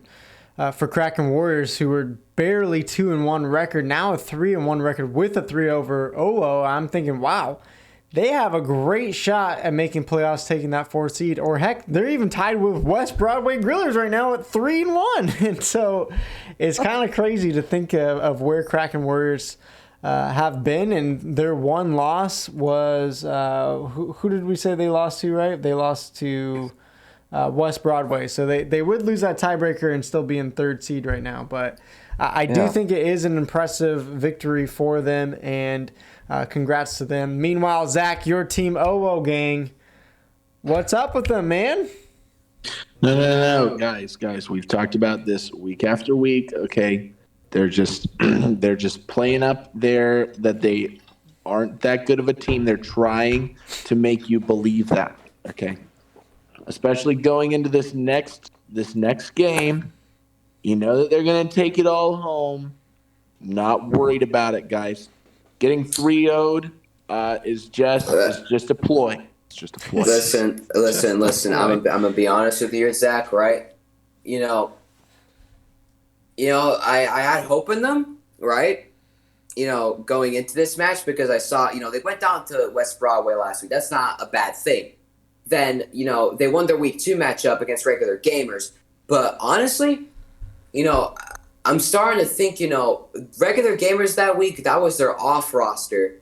And, regular gamers now coming back getting wins. So who knows? Maybe that one win by OO Gang was maybe a bit of a, kind of a fluke. And it just seems like they're not really this really good team that you're really hyping them up to be. And another thing as well I want to mention, I feel like definitely their option of going with these different weapons, the first and second game, I feel like that lost in the set. Because you go back to your normal weapons in the 3rd game, you can't just switch things like that, right? That's not how Splatoon works. That's not how Splatoon comp works. You practice one comp and you play it. You can't just have your backline going to a completely different weapon and then end up putting someone like Shogun Yams, who was playing, I think, Brush originally in the first couple of weeks on Rapid. You got to kind of set your comps in stone and practice those comps. And I feel like that's something they did not do. So, Woe Gang has got a lot to figure out right now because we have another matchup coming up with them against Resilience. So this is a chance for them to bounce back. Resilience being 0-4, still looking for their first win. OO Gang could still win that and still come out of this week 2-3 with still some hopes alive. So they still got to get that mental reset, and we're going to do a 5-minute break. So hopefully during that time, they can talk as a team, figure out how they want to play against Resilience. Yeah. We'll see who wins that because it's still an important matchup. So we'll be back in just a few moments. See you guys on the other side of the break.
All right, welcome back, everybody. If you were watching, we just saw Kraken Warriors take down OO Gang in a 3-0. Yes, a smashing 3-0. In fact, didn't seem that close, but OO Gang now gets to reset. Now, instead of Kraken Warriors, we do have Resilience coming in for our last game today.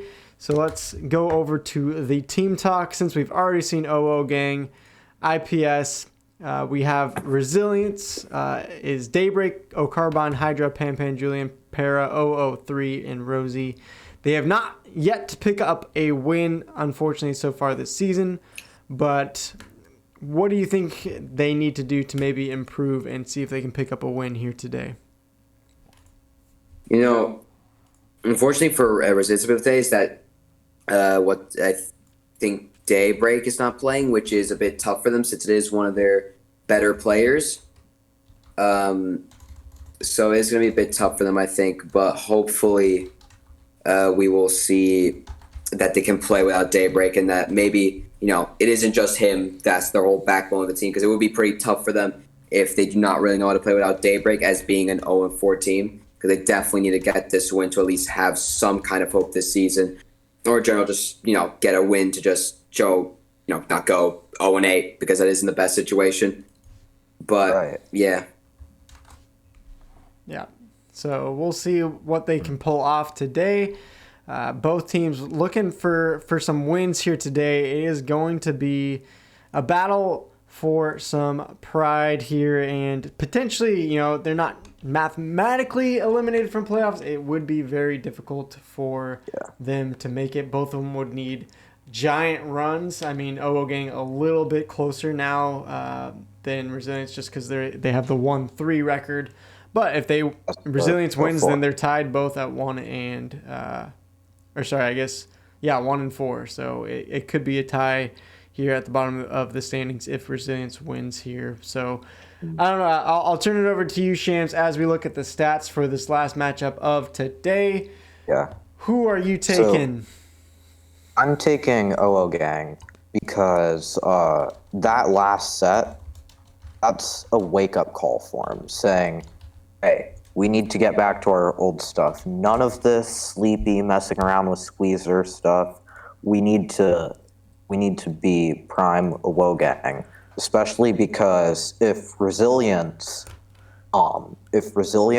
wins this, then they'll both have even records, and Resilience will have the tiebreaker for not being the worst team in the league. Yeah. All right. Well, IPS, who are you taking in this matchup? I'm going to be honest. I'm taking Resilience, and someone bet a lot on our WoW Gang. I think I know who it is. Stormy. Won't name any names. Oh, no.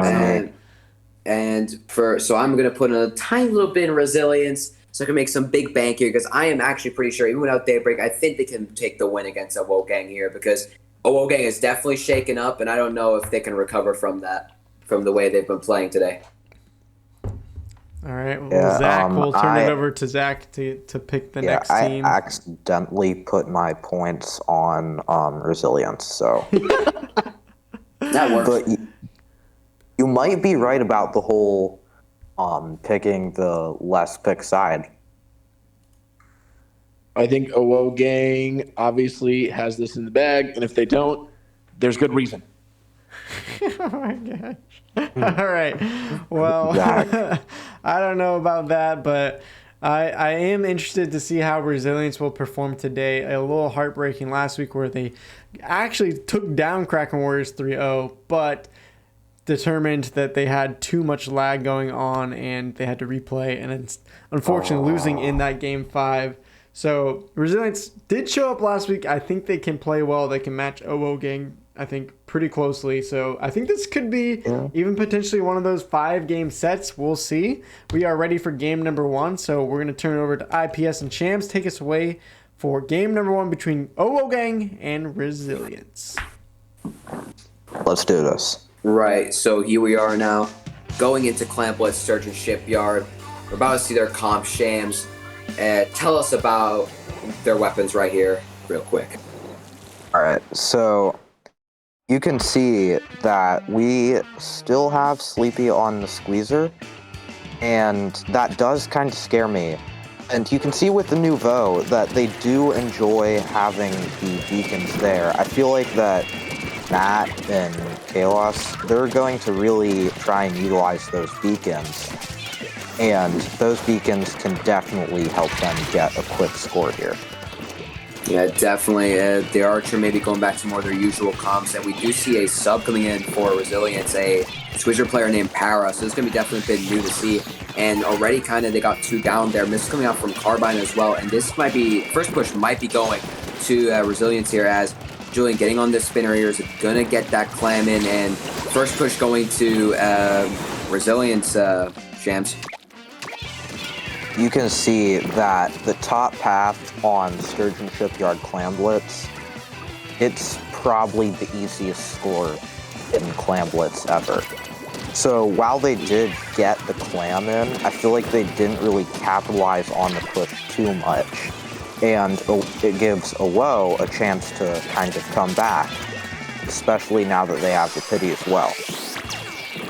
Yeah, definitely. I believe one thing definitely I see teams doing whenever they push on the spinner is they always drop down, just like Class has done here. You can actually stay in spinner when you score a power clam, when you score that. But as I say that, there is now 2 down the side of Rogue Gang, as they do get the lead anyway, though.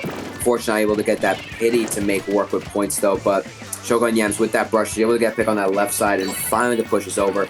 Not a big lead, something that Resilience can definitely break through. Shams, what do you think they need to do to break through here and get this big push on Owo Gang? Right now, I feel like what they need to do is they need to actually, oh my gosh, they've got a clam right now. They need to get a clam, but before they push in like a full-on push, they need the numbers advantage. Because if they don't have that, then it's very possible that Awo just comes in and stuffs the push before it begins. Yeah, we do see they use those bubbles. Hydra does get in with the power clam, but really no supporting clams. Actually, Julian coming from the top here, maybe with some clams. He's going to be able to get lead, but is going to die when he drops down. And Carbine now, last one left, as the Wogang is going to take back mid here. Has 22 clams to the ready with a pity coming as well. They can easily make a power here. This might be a big push now coming for Wogang. Oh, they're not able to make the power before he goes down. It's 2 down, double by Carbine. Really clutch double there, able to get them back mid control and stop that push completely. And really unfortunate there, Shams, for a Wogang. They had the clams to the ready, but they just kind of let Carbine kill them. Like, I think that you saw, like, Shogun and Sleepy, they both had loads of clams, enough for either one of them to make a power clam. And I feel like that was definitely a miscommunication by Wogang there. And now they have kind of suffered for it, because they could have had an insane push. And now they're 2 down. Definitely. We do see her Resilience pushing in, but making the same mistake I think Symphony made, not having a power at the ready, and 2 of them doing out that brush, and that push in now just wasted before they even were able to get that power come in. Just, the team's got to remember, you got to get clans before you push, or else you're wasting your time. We see Mist now coming out from Shogun Yams. The squeezer does go down the side of a Wogang, and still mid-control to a Wogang, so right now, Shams, it really just seems like kind of very equal between both teams. Both of them seem to be pretty much on par with each other, but both making these little mistakes that isn't putting one completely above the other, even though Resilience right now has the lead. Right, and Zillion's pushing in without a clam. That's something that you usually only see in solo queue. And there would be a time to capitalize on it right here, but it's just not happening. Matt is coming in, and his splashdown gets twittered, so yeah. Yeah, trying to go there on his own. Definitely not the most optimal play, as Resilience still trying to keep control right now of mid. Maybe to make a push to their own, as that rush right now is giving them a little bit of trouble as she's coming on the left. Para with bubbles at the ready. Maybe right now with 12 clams, they might try to make a push, but one of them goes down. It's actually 2 down. One are spawning back on the side of Resilience. This is the opportunity. OO Gang needs Shams to get that push and make some plays. Yeah, and right here you can see again they made the mistake of like they made a little miscommunication, and those precious seconds. Oh wait, never mind. They get lead, and that's game. Yep. And that was really good play by them. They were able to get those picks. They made a power quickly. They went in. The splashdown a bit questionable, but he was able to grab the power after anyway to get that in. And that's going to be then the lead for Wolfgang and the win too. Wolfgang looking a lot better than they did before in that Kraken Warriors set. Sleepy actually fragging on that squeezer pick that we kind of judged him for. So fair play to him. Yeah, he's making it work this time. What you said about the splashdown being questionable, splashdown on sturgeon clams, especially when you have the power clam, there's so many things that can go wrong with it. Like, you can either and then you've done nothing with it, or, you know, you can go up and your splashdown gets twittered, that's the end of the push, or you come down and the clam just falls into the abyss. Mm-hmm. I've seen that happen way too many times. Mm-hmm. Yeah, Wolfgang taking that first win though, and it seems like maybe, you know, we were talking a lot about Kraken Warriors versus Wolfgang and what team comps are they using, why are they switching up weapons? Well, they're making it work here. Maybe it's just the fact that Kraken Warriors had those individual matchups and a little bit stronger individual skills, and who knows, maybe Wolfgang versus Brazilian, it's gonna work out for them. Do you guys think that they pull out the squeezer and those types of weapons again here on Splat Zone, Skipper? I feel like the main thing is Sleepy did pretty good on that squeezer. I feel like another thing was kind of Shogun Yams with his weapons. He wasn't playing really weapons we saw him play before, but he has gone back to Brush now for that game, which did work out pretty well for me. He got some pretty good picks. So I feel like he should just stay with his usual weapon pool here for the rest of the set. And on this map, yes, Sleepy Squeezer went well there on Sturgeon, but that's because it's Sturgeon Clams. But on a map like Skipper, having a Charger can be so good, and knowing Sleepy's good on Charger, it can work really well for him. And if Shogun Yam stays with the weapons he usually plays, I feel like they can definitely pull out the win here. As we do go into now Splatzone Skipper Pavilion, and Shams, take it away. Talk about their weapons and tell us, what do you see from these compositions? Thank you, my man. And right away we see Sleepy sticking with the squeezer. The last time that they were on Skipper Pavilion and he used squeezer, it wasn't exactly the best turnout. But who knows, because of the matchups here, I feel like it will do better. Era going with the vanilla mini Splatling. And as I say that, she's dead. Yeah, we see right now a Wolfgang opting to go with the same comp they went last time, which seems to be working better so far.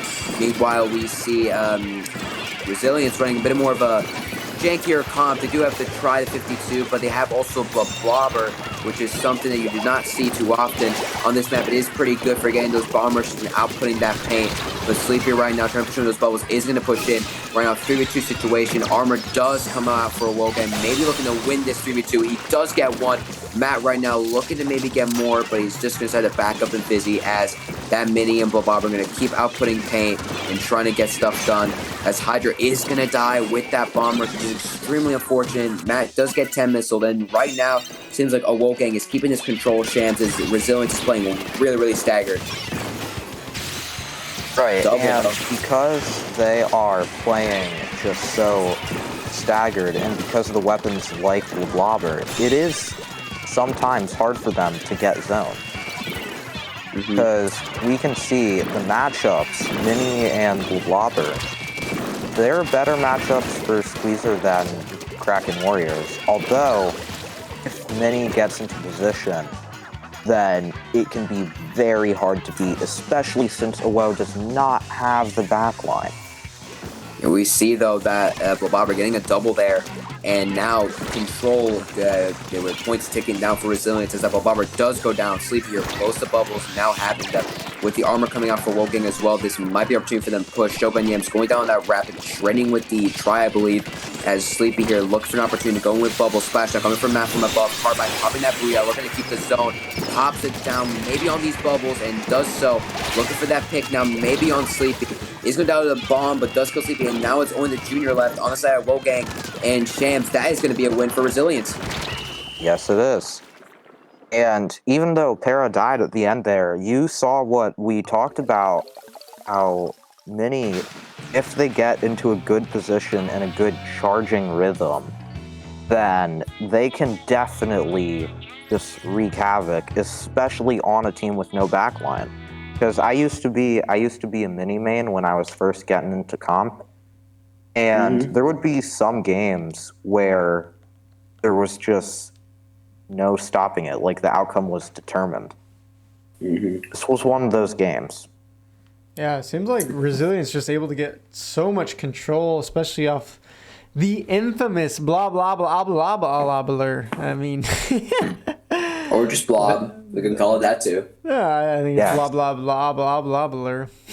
Plus the 52. I mean, they were just, I don't know. It seemed like even off the bat when OO took that first pick, they had a 4v3 situation, and yet Resilience, they scored 33 points down in a 3v4 just because they were still able to hold that control and still outpaint them. And yeah, I mean, kudos to Resilience for that game plan. It seemed to work out pretty well. Yeah. Their comp definitely was just we said the new comps from Old Gang are a bit questionable, and I feel like it worked well in Sturgeon Clan Blitz with the brush and the squeezer, core squeezer on Clan Blitz. It's just good if you're solid with it, but I feel like on this mapping a lot more wider, squeezer was not going that well, and Shogun Yams again going with that rapid, which we didn't really see him play before. Definitely getting countered by pretty much the hard paint coming out from Mini 52 and the Blob from Resilience. Pretty much that's nearly impossible to outpaint unless you get one of them down. Yeah. Like there's no point trying to outpaint. You got to play for kills or play for insta pop bubbles, which they couldn't really get sometimes. So I feel like a Woke Gang has got to step up right now. They got to definitely play to kill Resilience, because if Resilience stays alive, they will outplay you on objective. Yeah, I'm not a huge comp player, but explain to me. I guess I don't get the rapid blaster pick for OO Gang there, and it didn't seem to pay off at all. Is there a reason they have been picking that for splat zones? I mean, rapid on that maps, rapid in general is not a bad weapon. Crapid is actually a pretty good weapon in the meta, since it does counter armor. Surprisingly, a blaster countering armor, I know, but torpedoes and in general, the indirects do chip off armor, which is pretty good. The Rapid Pro Deco in general is pretty good on like maps like Albacore, like longer range maps. On Skipper, though, that is definitely a bit questionable, especially since a lot of times Shogun was getting in situations where he couldn't really abuse his range. And especially against a no back comp, Rapid Pro doesn't really serve a use sometimes. So, I feel like it wasn't the best pick on Skipper Pavilion. Yeah, well, we'll see. We are ready for game number 3. Is 1-1. Both teams battling not to be in last place, so we'll see who can pick up game 3 here in this best of 5. Take it away, guys. All right, so now going into Tower Control Inkball once again. Take it away, Shams. Tell us about their comps. All right, so once again, you can see Sleepy coming out with the E leader on Inkblot Tower. The Kenta Undercover, keep in mind, there's just so much special charge up on there. It's going to be an incredible amount of armor spam. He already has an armor, as I say it. So, Resilience, they're definitely going to have to prepare around that. The K-52 and a Tri, that is, standard. We see the CDS now instead of the Rapid. This Hunter coming out from Falcon here is actually something for Kalos, I believe. Definitely not a bad pick, as it did just get a buff, and the nerf on it from its torpedoes are not that bad. So it's interesting to see how he's going to play that here. But we see right now, just Resilience getting hard pushback as, they're getting killed. Wogang is doing what I just said. They got to get the kills on Resilience, or else they're going to get outplayed on the objective. Carbine now throwing that bee onto mid. Hydra does go down in the middle zone, but Falcon goes down as well. And right now we see a stalemate, Shams. So, yeah. Right now we saw that Booyah Bomb. It pretty much just, it didn't do it by itself, but at the same time it did stuff to push almost by itself. Both these teams, they are running short-range armor weapons, and because of all the armor coming out, it's definitely going to be a very push-heavy game. Definitely, as you see right now, Resilience trying to get in there, but Shogun is going to get a double, maybe a triple here if he gets Carbine too. He's going to get Carbine. That is a triple coming out from Shogun Yams. Working a lot better on this knot than with his Rapid, and right now, Resilience again, once again on the back foot as Shogun's coming out with this jet here. Maybe looking to get some picks, does get one. Maybe looking for two here. Unfortunately, not get two, but the try there still goes down. Has 3 down now on the side of Resilience. Carbine being the last one left is going to have to keep his team in this. He's going to get taken out by Shogun Yams. Shogun Yams right now just destroying Resilience. Just taking opportunities, any opportunities he has to get kill Shams. Right, and you can see here, Carbine being put in that situation, it was definitely not a good one to be in. And the way that he was set up on that particular area of Inkblot, he couldn't really use his splash wall anywhere. See now, Resilience finally stopping that push, although the second checkpoint did go down, and right now they got to get past that first checkpoint a bit more to get that push they need. Armor and Rain coming out from Awogang here as they do take out 2 people from Resilience, even though they had some special coming out from them as well. We see now Kalos here with this K-Shot. I actually thought he was subbed out, but seems like he switched the K-Shot, so I'll guess correct myself there. So right now, again, just Shams. Awogang is just pushing. Right now Resilience is just really struggling to find a way to stop them. Yeah, and even Falcon goes down. And Kalos, that whole Slayer pick, sometimes, when they are going to Slayer instead of playing the usual juniors, sometimes that works really well. Like, I remember in the tournament on Saturday that I won, Uzi, our junior player, when he went to K-Shot, sometimes we would just get really decisive wins helped by that slaying presence, and then we would turn the armor over to someone like me using a different armor weapon like Kent's Undercover. Yeah, that definitely can work sometimes. Good players can sometimes flex to little different things with similar play styles or similar weapon styles. Although now again we see actually Resilience push coming out now as Kalos did go down. Unfortunately, Carmen has go down as well. Julian maybe looking for picks though. He's gonna go down himself. Power now left in the tower on their own, and is gonna get rushed by Shogun Yams and Falcon, and is maybe gonna go down here. Yeah, he's gonna go down. Fortunately, coming with those cap shots. Carbine trying to make a solo play. Is gonna get sleepy, but he's gonna go down anyway. And once again, Awogang just snuffing out this push coming from Resilience. Julian trying to make a play on his own. Is going to be able to get Shogun Yams, but it's pretty much getting ignored as Hydra goes down to mid. And this whole game, Shams, Awogang has just been getting the picks. Meanwhile, Resilience has been struggling to really get anything going. Yeah, it's like,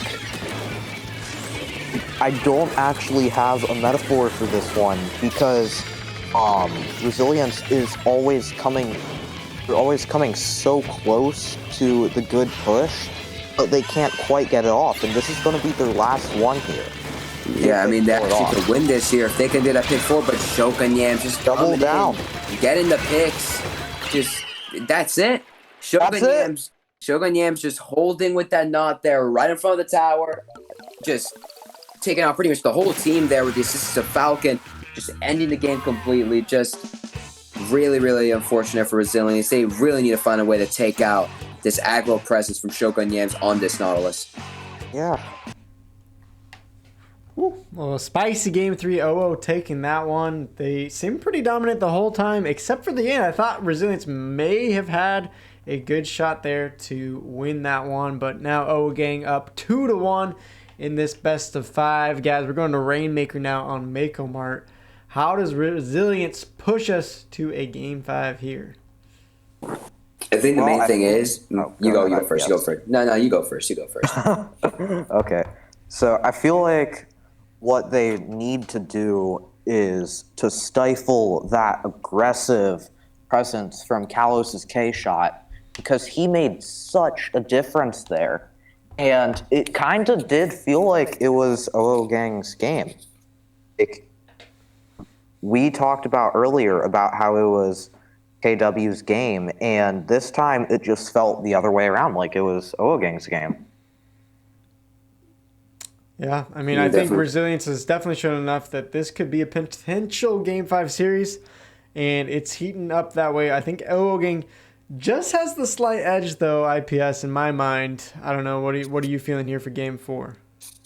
I mean, I think the main thing Resilience needs to do is take out Ogang's aggro presence, because that game, you compared to the first game, the Skipper Pavilion game, there was really no aggro presence to speak of, other than I think the machine coming from Ogang. But now with Callus on that shot and Shogun on that not, they just had so much aggressiveness. They were going in, they were getting picks, and really Resilience just had no way to stop it. And it shows in the KAs. Like, of course, kills don't always matter, but if you're getting out-killed to that point, you'll never get a chance to push or outplay your opponent smartness-wise. So I feel they definitely need to find a way to shut down those aggros a bit more. Yeah. Well, we are about ready for game number 4. Resilient still has a chance to push us to game number 5. Still looking for that first victory of the season. Owogang, though, would, of course, love a victory here in game 4 to take at least one win this week. So let's jump into game number 4 and see what happens. Here we go, back on Rainmaker Makomar. We saw this already earlier in the 5-game set between Symphony regular gamers. So Shams, take it away. Tell us the weapons run by these two teams. So right here, we can definitely see a short-range comp for Resilience, because we have Carbine on the Sklushamatic, we have the Tri as their armor weapon. Those are two really short-range weapons. We can see Callus going back to the Junior. I feel like that K-shot was just like a one-time bring for him, even though it worked really well. I'm not really sure how well the Blobber is going to work here. I believe they're we'll definitely find out. I believe they're playing the Blobber with that speed to pretty much guarantee them pop power constantly. Just have that try for Makomar, which is really good as well, and that squeezer for the bubbles for pushes. Meanwhile, on the side of Woken, we see them coming out with the Inkjet on Sleepy instead of Shogun Yam. Shogun Yam's going back on that brush. It's kind of a bit of a switch of comps, but so far working out as, yes, a push 64 by Resilience, but that is not a lot, especially when a wipe came from a Wogang, and the Sploosh 2 going down now. Oh, Kalos missing the jump, really unfortunate. That might slow down the push a little bit there, but still able to get the lead, get a bit more points, but that try might take him out, and he does. Whoa. Really unfortunate choke there. I would say that missed jump right there, that turned them getting 51 and a slight barely lead. If he had made that jump, I really do think that they might have been able to KO, because everything was in place for the perfect push. And we all make mistakes sometimes. We all have, wrong amount of input on the controller. But it's just really unfortunate that it had to happen right there. They had the perfect push.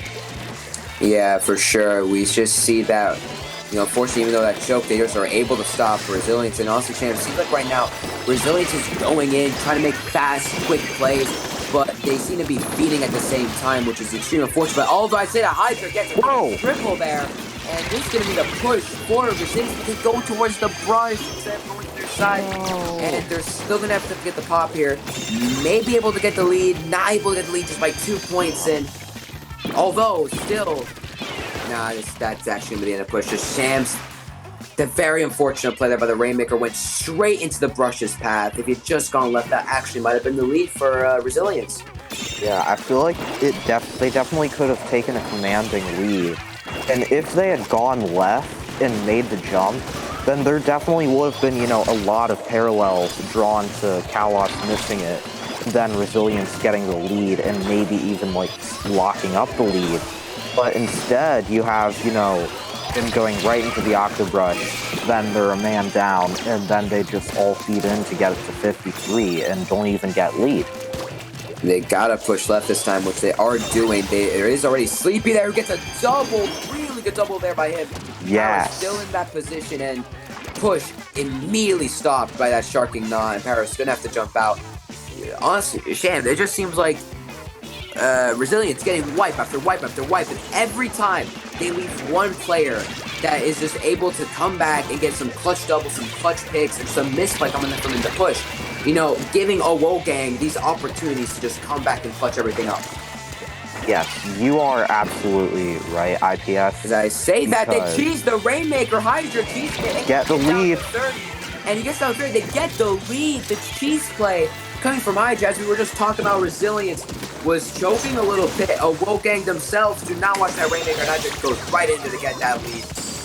Yeah, and, you know, sometimes they were having trouble getting the push fulfilled in terms of the objective part. They had the killing part down, but they need the objective part. And this was the time where they get it once. And if you get it once here, it's going to be really hard for a Wogan. Oh, splashdown cancel by Hydra with the blob there. Honestly, right now it seems like another push coming from them, and unfortunately, as they're going down to the missiles. Carbine, though, getting a pick with the Rainmaker, just going to send it right down there. I feel like right now, Shams, if Resilience keeps up with the killing power they've gotten, they can easily win this game just off the fact they're getting, because, oh no, parry on the Shark. He's still not been caught. Maybe might go for the Rainmaker soon. It's actually going to opt to go for the Knot instead. Doesn't get it. He could have gone for the Rainmaker then, but he opts for the kill instead. You know, fair enough. Right now, Bomb Rush is coming out from Resilience, and that is actually 2 down, maybe 3 down. Callus grabbing the Brave Breast, and that is a wipe. And Resilience coming out with the win here to bring us to another Game 5. Game 5, baby.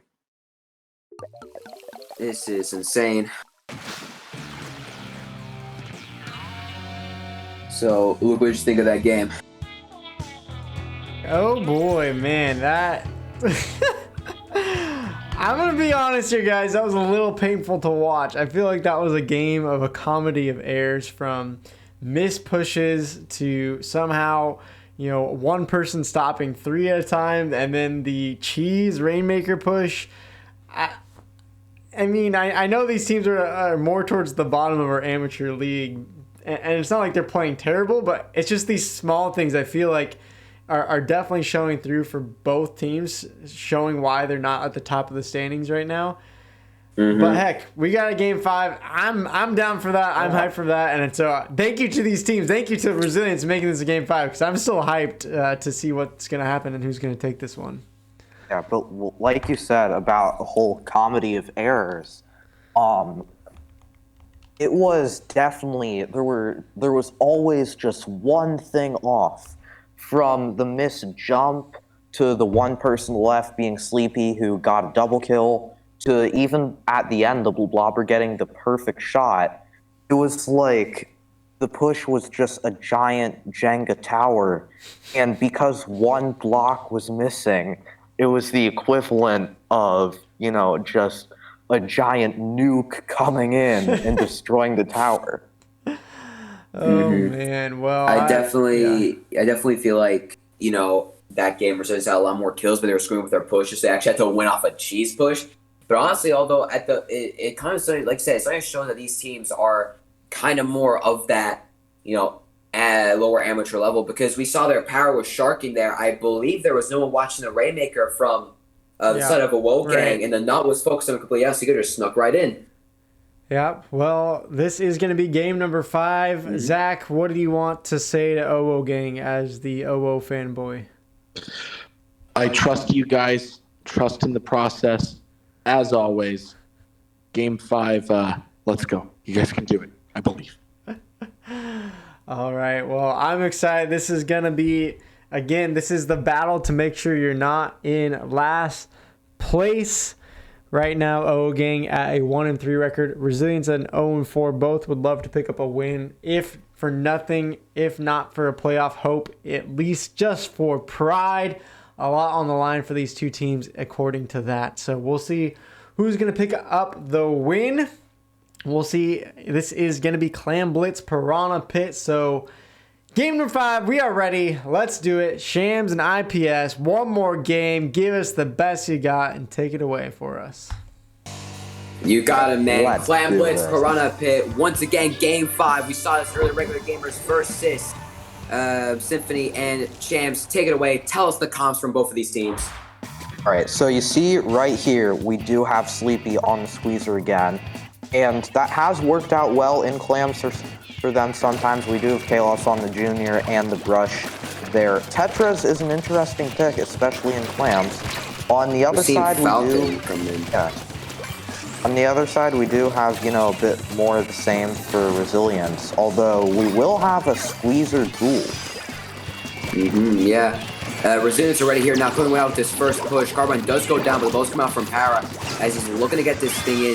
I think Falcon going down again on those Tetradualies. And honestly, I don't know about that Tetradualies pick, We only saw Falcon once here. He went Thunder, I believe, on that TC game, and coming in with a completely different weapon. Like, one's a distraction weapon that has the aggressive side to it. The other one is a much supportive weapon that tends to help its teammates get kills. So definitely an interesting flex, but we'll see for now, as currently I think Sleepy, you're going to go down, but not going down without a Atreus. Is now a 2v1 situation for Resilience as they have 16 clans to the ready, still with a pretty much control the map. Para probably looking to get into clan here, Shams, as right now this looks like a Resilience game. And yeah, this does look like a Resilience game, but keep in mind what happened last time. Yeah, the last time we were on here, it was a one-side game, and then boom, it just wasn't. I'm supposed to be the analytical commentator, but that's the most advanced thing I can say. It was, then it just wasn't. Yep. Now, of course, still, you say that, but right now, still Resilience has this control in mid. As I say that, though, Calls, let's get a power cut, is able to get a pick on Carbine, and this actually seems like a Wolfgang's finding at their own push with 18 clans ready, armor going off, missiles going off, Bubbles probably going to follow soon. This is the time for Wolfgang to push. They cannot stagger. They do get that CDS. No, actually, they get a CS after it gets a pick, and Falcon going to go here. That's 3 down, actually. Resilience stopping the Wolfgang push. Yeah, I think that they definitely, Gang, they definitely wasted that push right there. It's not that, faulting them. Resilience made an amazing play, but we saw all this going into it, and then it just fell apart within seconds, like I said about the Jenga tower. Seems like they had a pick there, but they let the CS come in to get a pick, and it just snowballed from there. They really got to find a way to stop Resilience from clutching out these plays objective-wise on focusing who has plans and such. They got to get those picks because they do have kind of more of a killing comp, so I feel like they could do that, but we'll see here now as not too many clams ready for either team, kind of both around a similar amount, but Hydra does go down on the side of Resilience. Falcon, pretty good pick there. And now they're going to come in. Oh, Try, though, is going to get a pick on that brush, but is going to go down anyway. Callus now coming with the power climb. Sleep getting another pick. Another power climb coming in from Falcon. This is the push that a Wolfgang needs, and they do get the lead right now. They take the lead. Sleepy in this corner, looking to make some plays himself. Splash down to come from Falcon, gets a pick. Falcon getting 2, maybe going to get 3. The climb now down to 16. Falcon getting a triple, and the clan basket's down to 13. Champs, this is insane. That was amazing. We might be seeing a KO here. Oh, the clan basket went up just in time. And it feels like deja vu because I saw the exact same thing with the set between regular gamers and Symphony. It just got such a good push. Yeah, I mean, there is one difference, though. Resilience round still has 1 minute left, and Wolfgang did not KO. I think the major thing about that push was Falcon. He put in so much work there just with that splash and got another pick after that, was able to stall out someone else, help his teammates get clams in. But we see right now, Resilience 2 down again, and honestly, Shams, it is not looking good for them. They're starting to die now. They're starting to lose grip of the control that they had earlier. Right. Oh, really good to put Julian there. Yeah. You can see, you can almost taste it, the control slipping out of Resilience's hands. And Oagang didn't get the KO, but I'm not sure if Resilience is going to be able to build a clam because they're dropping a lot. Yeah, for sure. They're right almost. They keep dying here, and right now, Julian, okay, they do get 1 pick, though. They might be able to get that switch in the mid. As I say that, the brush coming from that left flank is not going to get that pick, though, as right now it seems like maybe a Wolfgang looking to make a push to end the game. Shogun Yams under this basket is going to get the jump. Is actually going to end the game, maybe, if they got some clans to support that armor coming out from Kalos. And maybe, I think that's another bunch of clans getting splash and jump for Falcon. I think getting 1 as well. Getting the maybe the Hydra and the clam coming in from behind, and that's going to end the game. Sorry, not Brazilians. Let's go, baby. Let's go. Okay, calm yourself down. Anyway, Zach. OO Gang taking the set 3-2 in a really, really good set there. And unfortunately, Resilience now stuck at a 0-5 record. It just does not seem to stop for them, which is extremely unfortunate. Wow. Epic game 5, the OO Gang pulling it off. Just as you said, Shams, it was almost deja vu of the regular gamers coming back. Maybe not as extreme there, but man, Resilience starting off hot, not able to keep it. Unfortunately, yes, does fall to 0-5, but GG's to both team putting on a hype set. Was a good game, and OO Gang keeping their playoff hopes alive with a win here today. We will get the chance to talk more about this set because we are going to head down to the cooldown desk after we take a break. Shog, team captain of OO Gang, will be here with us on the cooldown desk. So stick around for some great recap of today and an interview with team captain from OO Gang. GG's to all the teams today, and great 5-game set, OO Gang and Resilience. Thank you for the beautiful matches.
All right, welcome to the cool down desk. I gotta switch the names because I'm stupid and forgot that. Right now we have, of course, on the desk, you've already heard IPS and Shams talking today. We have Zach here as well. And then, of course, our lovely team captain here of OWO Gang, Shog. How is it going? Pretty good. There's just a lot of nerves on the double set, but I think, we pulled through on the second set. Yeah. Got our stuff together. Before we talk any further, how do you want us to say your name? Because I've seen Shogun Yam, Shogun. Shogun is fine. Okay, all right, fair enough. So yeah, walk us through today. You had one unfortunate 0-3 against Kraken Warriors, and then you guys came back around for that Game 5 against Resilience. So overall, how are you feeling about both sets today? Well, first of all, I'm going to be real. When we first got put into the our amateur bracket, I guess, and I saw the other teams that were competing, I was very intimidated. Mm-hmm. It's kind of an honor to be able to play with these big teams like West Broadway and Xylo and Redstone. So, I think, I guess, losses are going to come like with any esport. So I think as long as we can deal with the losses and push through, then we shouldn't sweat it that much. Yeah. Well, you guys are now sitting at 2-3, so it's, near the bottom half of the standings, and we'll talk a little bit more about the standings, but kind of where are you guys at as a team now that you're sitting 2-3? Is it kind of this mentality of, man, if we just keep practicing, training hard, maybe we have a crazy run to get into playoffs? Or are you guys just kind of in that mindset of, hey, we're kind of the middle of the pack and we're just looking to improve right now? Definitely, I think me and my team want to, get to playoffs. And we've definitely been, preparing each week, trying to improve as much as we can. I think we're very focused on just improving from our losses, which we get a lot of sometimes. Yeah, well, that's good to hear, especially after at least one win today. You guys are still definitely not eliminated from the playoffs. I do have some questions, though, for you. I don't know how much you listen to the casting while you're playing, but a lot of our commentators were wondering what were with some of these comps that OWO Gang were pulling out today, because it didn't seem like the same comps that you guys are running in the first couple weeks. Well, I guess that's related to Spy, but not playing Charger, or yeah. We also saw the Rapid Blaster coming out for a lot of those Splat Zone matches. Squeezer coming out. Squeezer, Spy has expressed to me that he really likes the weapon Squeezer, and we definitely think it's a strong weapon. And while he does want to continue playing Charger, I think he mostly wants to focus on Squeezer right now. And, I got to respect that. I do think he's pretty good at Squeezer. And as you saw in the Inkblot game, he does still play Charger. It's just this week with, Double Clams Rainmaker, it just so happened that he's playing Squeezer a lot.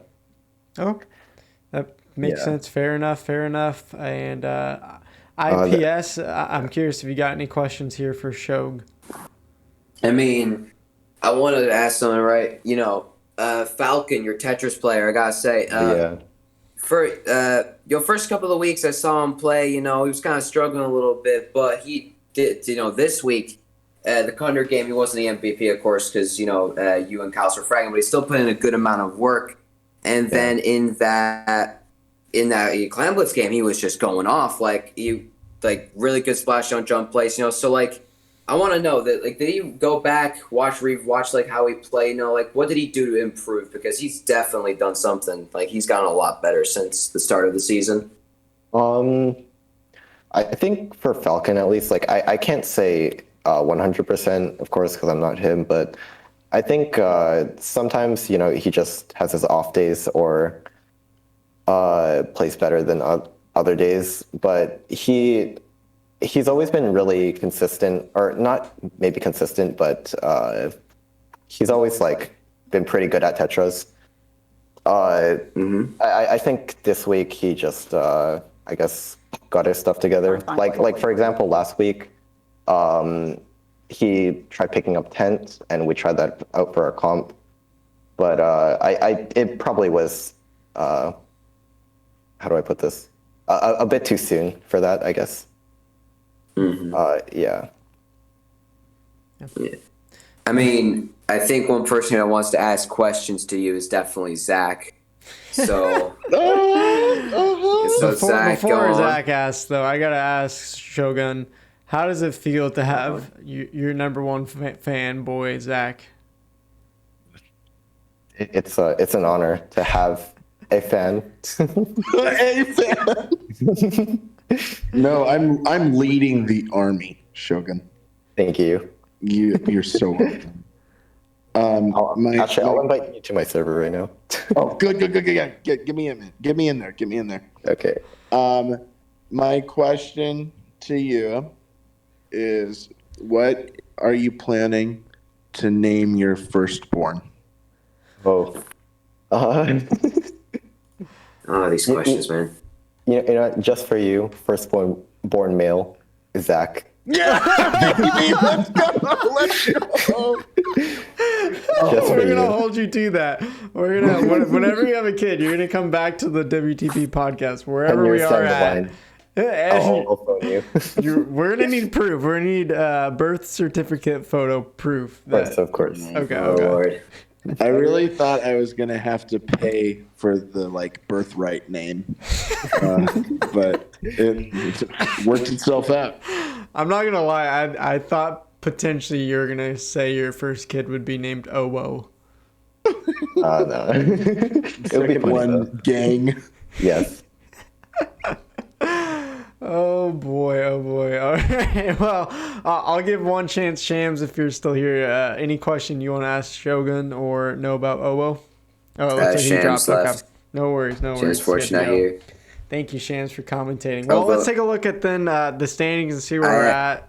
And, I actually have one last question for Shogun. All right. Go ahead. So, Shogun, a question to you, right? So, Zach here, he is so confident in you guys. He bets everything on you guys. He thinks you guys are gonna come into the playoffs after gonna beat Xylo and get the massive upset. So, what do you think of all those predictions from Zach? Not a bad one. Not a bad one, definitely. You're not upset at that one, huh? Nope. I think that's a pretty good opinion in my book.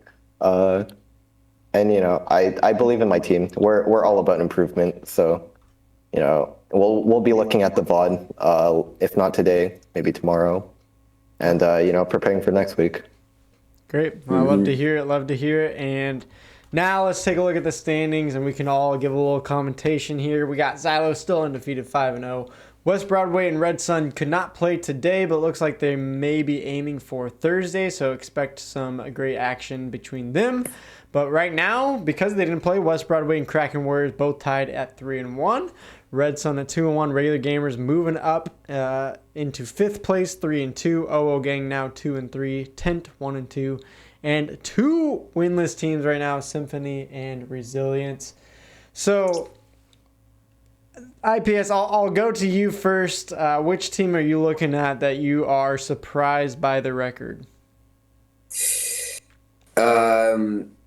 Honestly, looking at surprised, I would say both Awo Gang and Kraken Warriors, because right on one hand, Awo Gang is still that one team that when we saw week 1, Resilience already going down and all that, I felt like Awo Gang was going to be one of those winless teams, actually, just looking off week 1. But, they've proven me wrong, and they seem to be more of the middle of the pack. Sitting there, I believe, 6th place, not bad at all. 2-3, not bad at all, So that's one surprise. The other surprise is Kraken Warriors. They were, I was thinking they were going to be sitting around the bottom more right now, but they got the chance to replay against Resilience, took the win there. They took a pretty convincing win today. So, if they keep playing like this next coming weeks, I feel like they can definitely stay on that top 4, but I believe they do have I think they do have Redstone maybe soon, so that might be a tough matchup for them, but we'll see. Yeah, definitely. And my pick, I think, is still Symphony 0-4 now. My prediction probably won't come true. They've been so close to so many wins, and it's just heartbreaking to see them winless right now. But, Zach, what is your pick? Which team are you surprised by to see the record after 4 weeks? I mean, I've just been blown away again and again by Xylo. I think they are obviously the most dominant team, and maybe that's not the most surprising thing in the world to see. But I'm just excited to see more action from them and see what those playoffs look like. Yeah. Coming to you now, Shog. OO Gang sitting at 2-3. How are you feeling about your playoff hopes? Give me a percentage. How likely is it OO Gang pulls off this run? I mean, of course, the standings right now for us are less than ideal, but I have faith in my team. Definitely think we can grind through and get it. Maybe a 50 to 60% chance, if I'm being honest, but my heart says 100. Whoa, there it is. Is it the belief from Zach that propels you? Of course. Yeah, manifest it, baby. All right, there you go. 100% chance OO Gang makes playoffs. I might question mark that one, but we'll take your word for it. Let's check out next week's schedules to see what important matchups are coming up for Friday's stream. Next week, we have Kraken Warriors taking on Redstone, and I think the schedule might be slightly off, so let me double check it. Yes, it's a little sus that Redstone is in there twice. It should be Regular Gamers at the end, so as I change that, Symphony versus Resilience, West Broadway versus Tent Supremacy, Tent Supremacy taking on OO Gang, and then Xylo taking on Regular Gamers. So coming to you, Shogun, first, how are you feeling taking on Tent Supremacy? They're a team I haven't heard or seen much of, but I'll definitely go back in some of the VODs and check out, what their comps are looking like their gameplay and stuff. So, yeah. So, are you feeling confident that you guys can take that one, even though you don't know that team too well? Yeah, of course. Okay, of course. I like the confidence. Yes. All right. Well, IPS, what are some of those other important matchups you're seeing here? Well, we see Kraken Warriors been playing pretty well lately. I want to see them against a team like Redstone, see how they fare against them. We're going to see them against West Broadway, so be pretty interesting to see how they fare against Redstone. Instead, on the other hand, people might be talking about Xylo versus Regular Gamers and all that, but, in my opinion, that's going to be like a quick win for Xylo. Whatever, Xylo. But for me, the hype matchup is actually the one of Symphony versus Resilience, the two winless teams. Because I'm going to be honest here, whichever team loses that, might be the team that's going to go 0-8 this season, and you do not want to be that. So that is going to be the matchup to not go 0-8. Fair enough. Sorry, joking. It was not funny, but I just breathed in wrong. So just classic Luke stuff. But Zach, I'll pass it to you. What is your hype matchup for next week? I'm looking forward to anything OO Gang does. I just look forward to hearing any of them breathe. Okay. All right. Right then. All right. All right. Well, my hype matchup isn't really a matchup. I am just excited to see more from Tent Supremacy because they started off week 1 not being able to play, so they're only 3 games through where most teams have played 4 or 5 games. The fact that they played 2 games next week means we get to see how they really stack up against some of these other teams. So I feel like if they take 2 wins and they end up 3-2, they have a real shot at taking Kraken Warrior or regular gamers for playoffs, taking down one of their spots. But if they lose 1 or 2 games, then they're probably going to be ending up in a 1-4 or 2-3 situation looking outside of the playoffs. So big deal for them next week. They got to be practicing. They got to be on it if they want a shot at a run at playoffs. So looking to learn more about Tent Supremacy. As you said, Shogun, not a team that you know too well. I want to see more from them as well. So should be pretty hype. We're going to pass off you guys on a raid here in a moment. So Shogun, I just want you to get one more opportunity. Anything you want to say, anyone that you want to shout out right now? Everyone go follow my SoundCloud at Shogun Yams. No way. Is this for real? Is this for real? I think he just I think he went back into interviews. After that? No way. He just went back into interviews. What a I think pro play. His thing died. That was a literal mic drop. His Discord died. I think he's trying to come back in. No, I don't believe that it died. I believe it did die.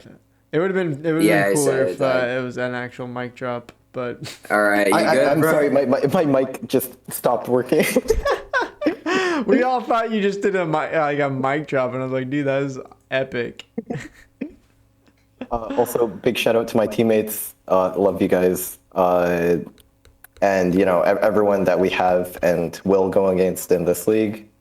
And, of course, you guys for hosting this event.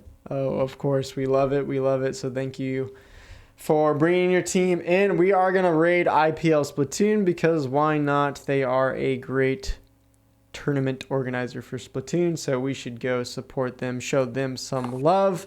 This is going to be it for today's stream, but don't forget tomorrow is Academy, last weekend of the regular season, some important matchups before playoffs happen in 8 days from now. So a lot on the line. We're going to go raid IPL Splatoon. I'll see you guys next time, and awa. We pledge allegiance to a woe gang and the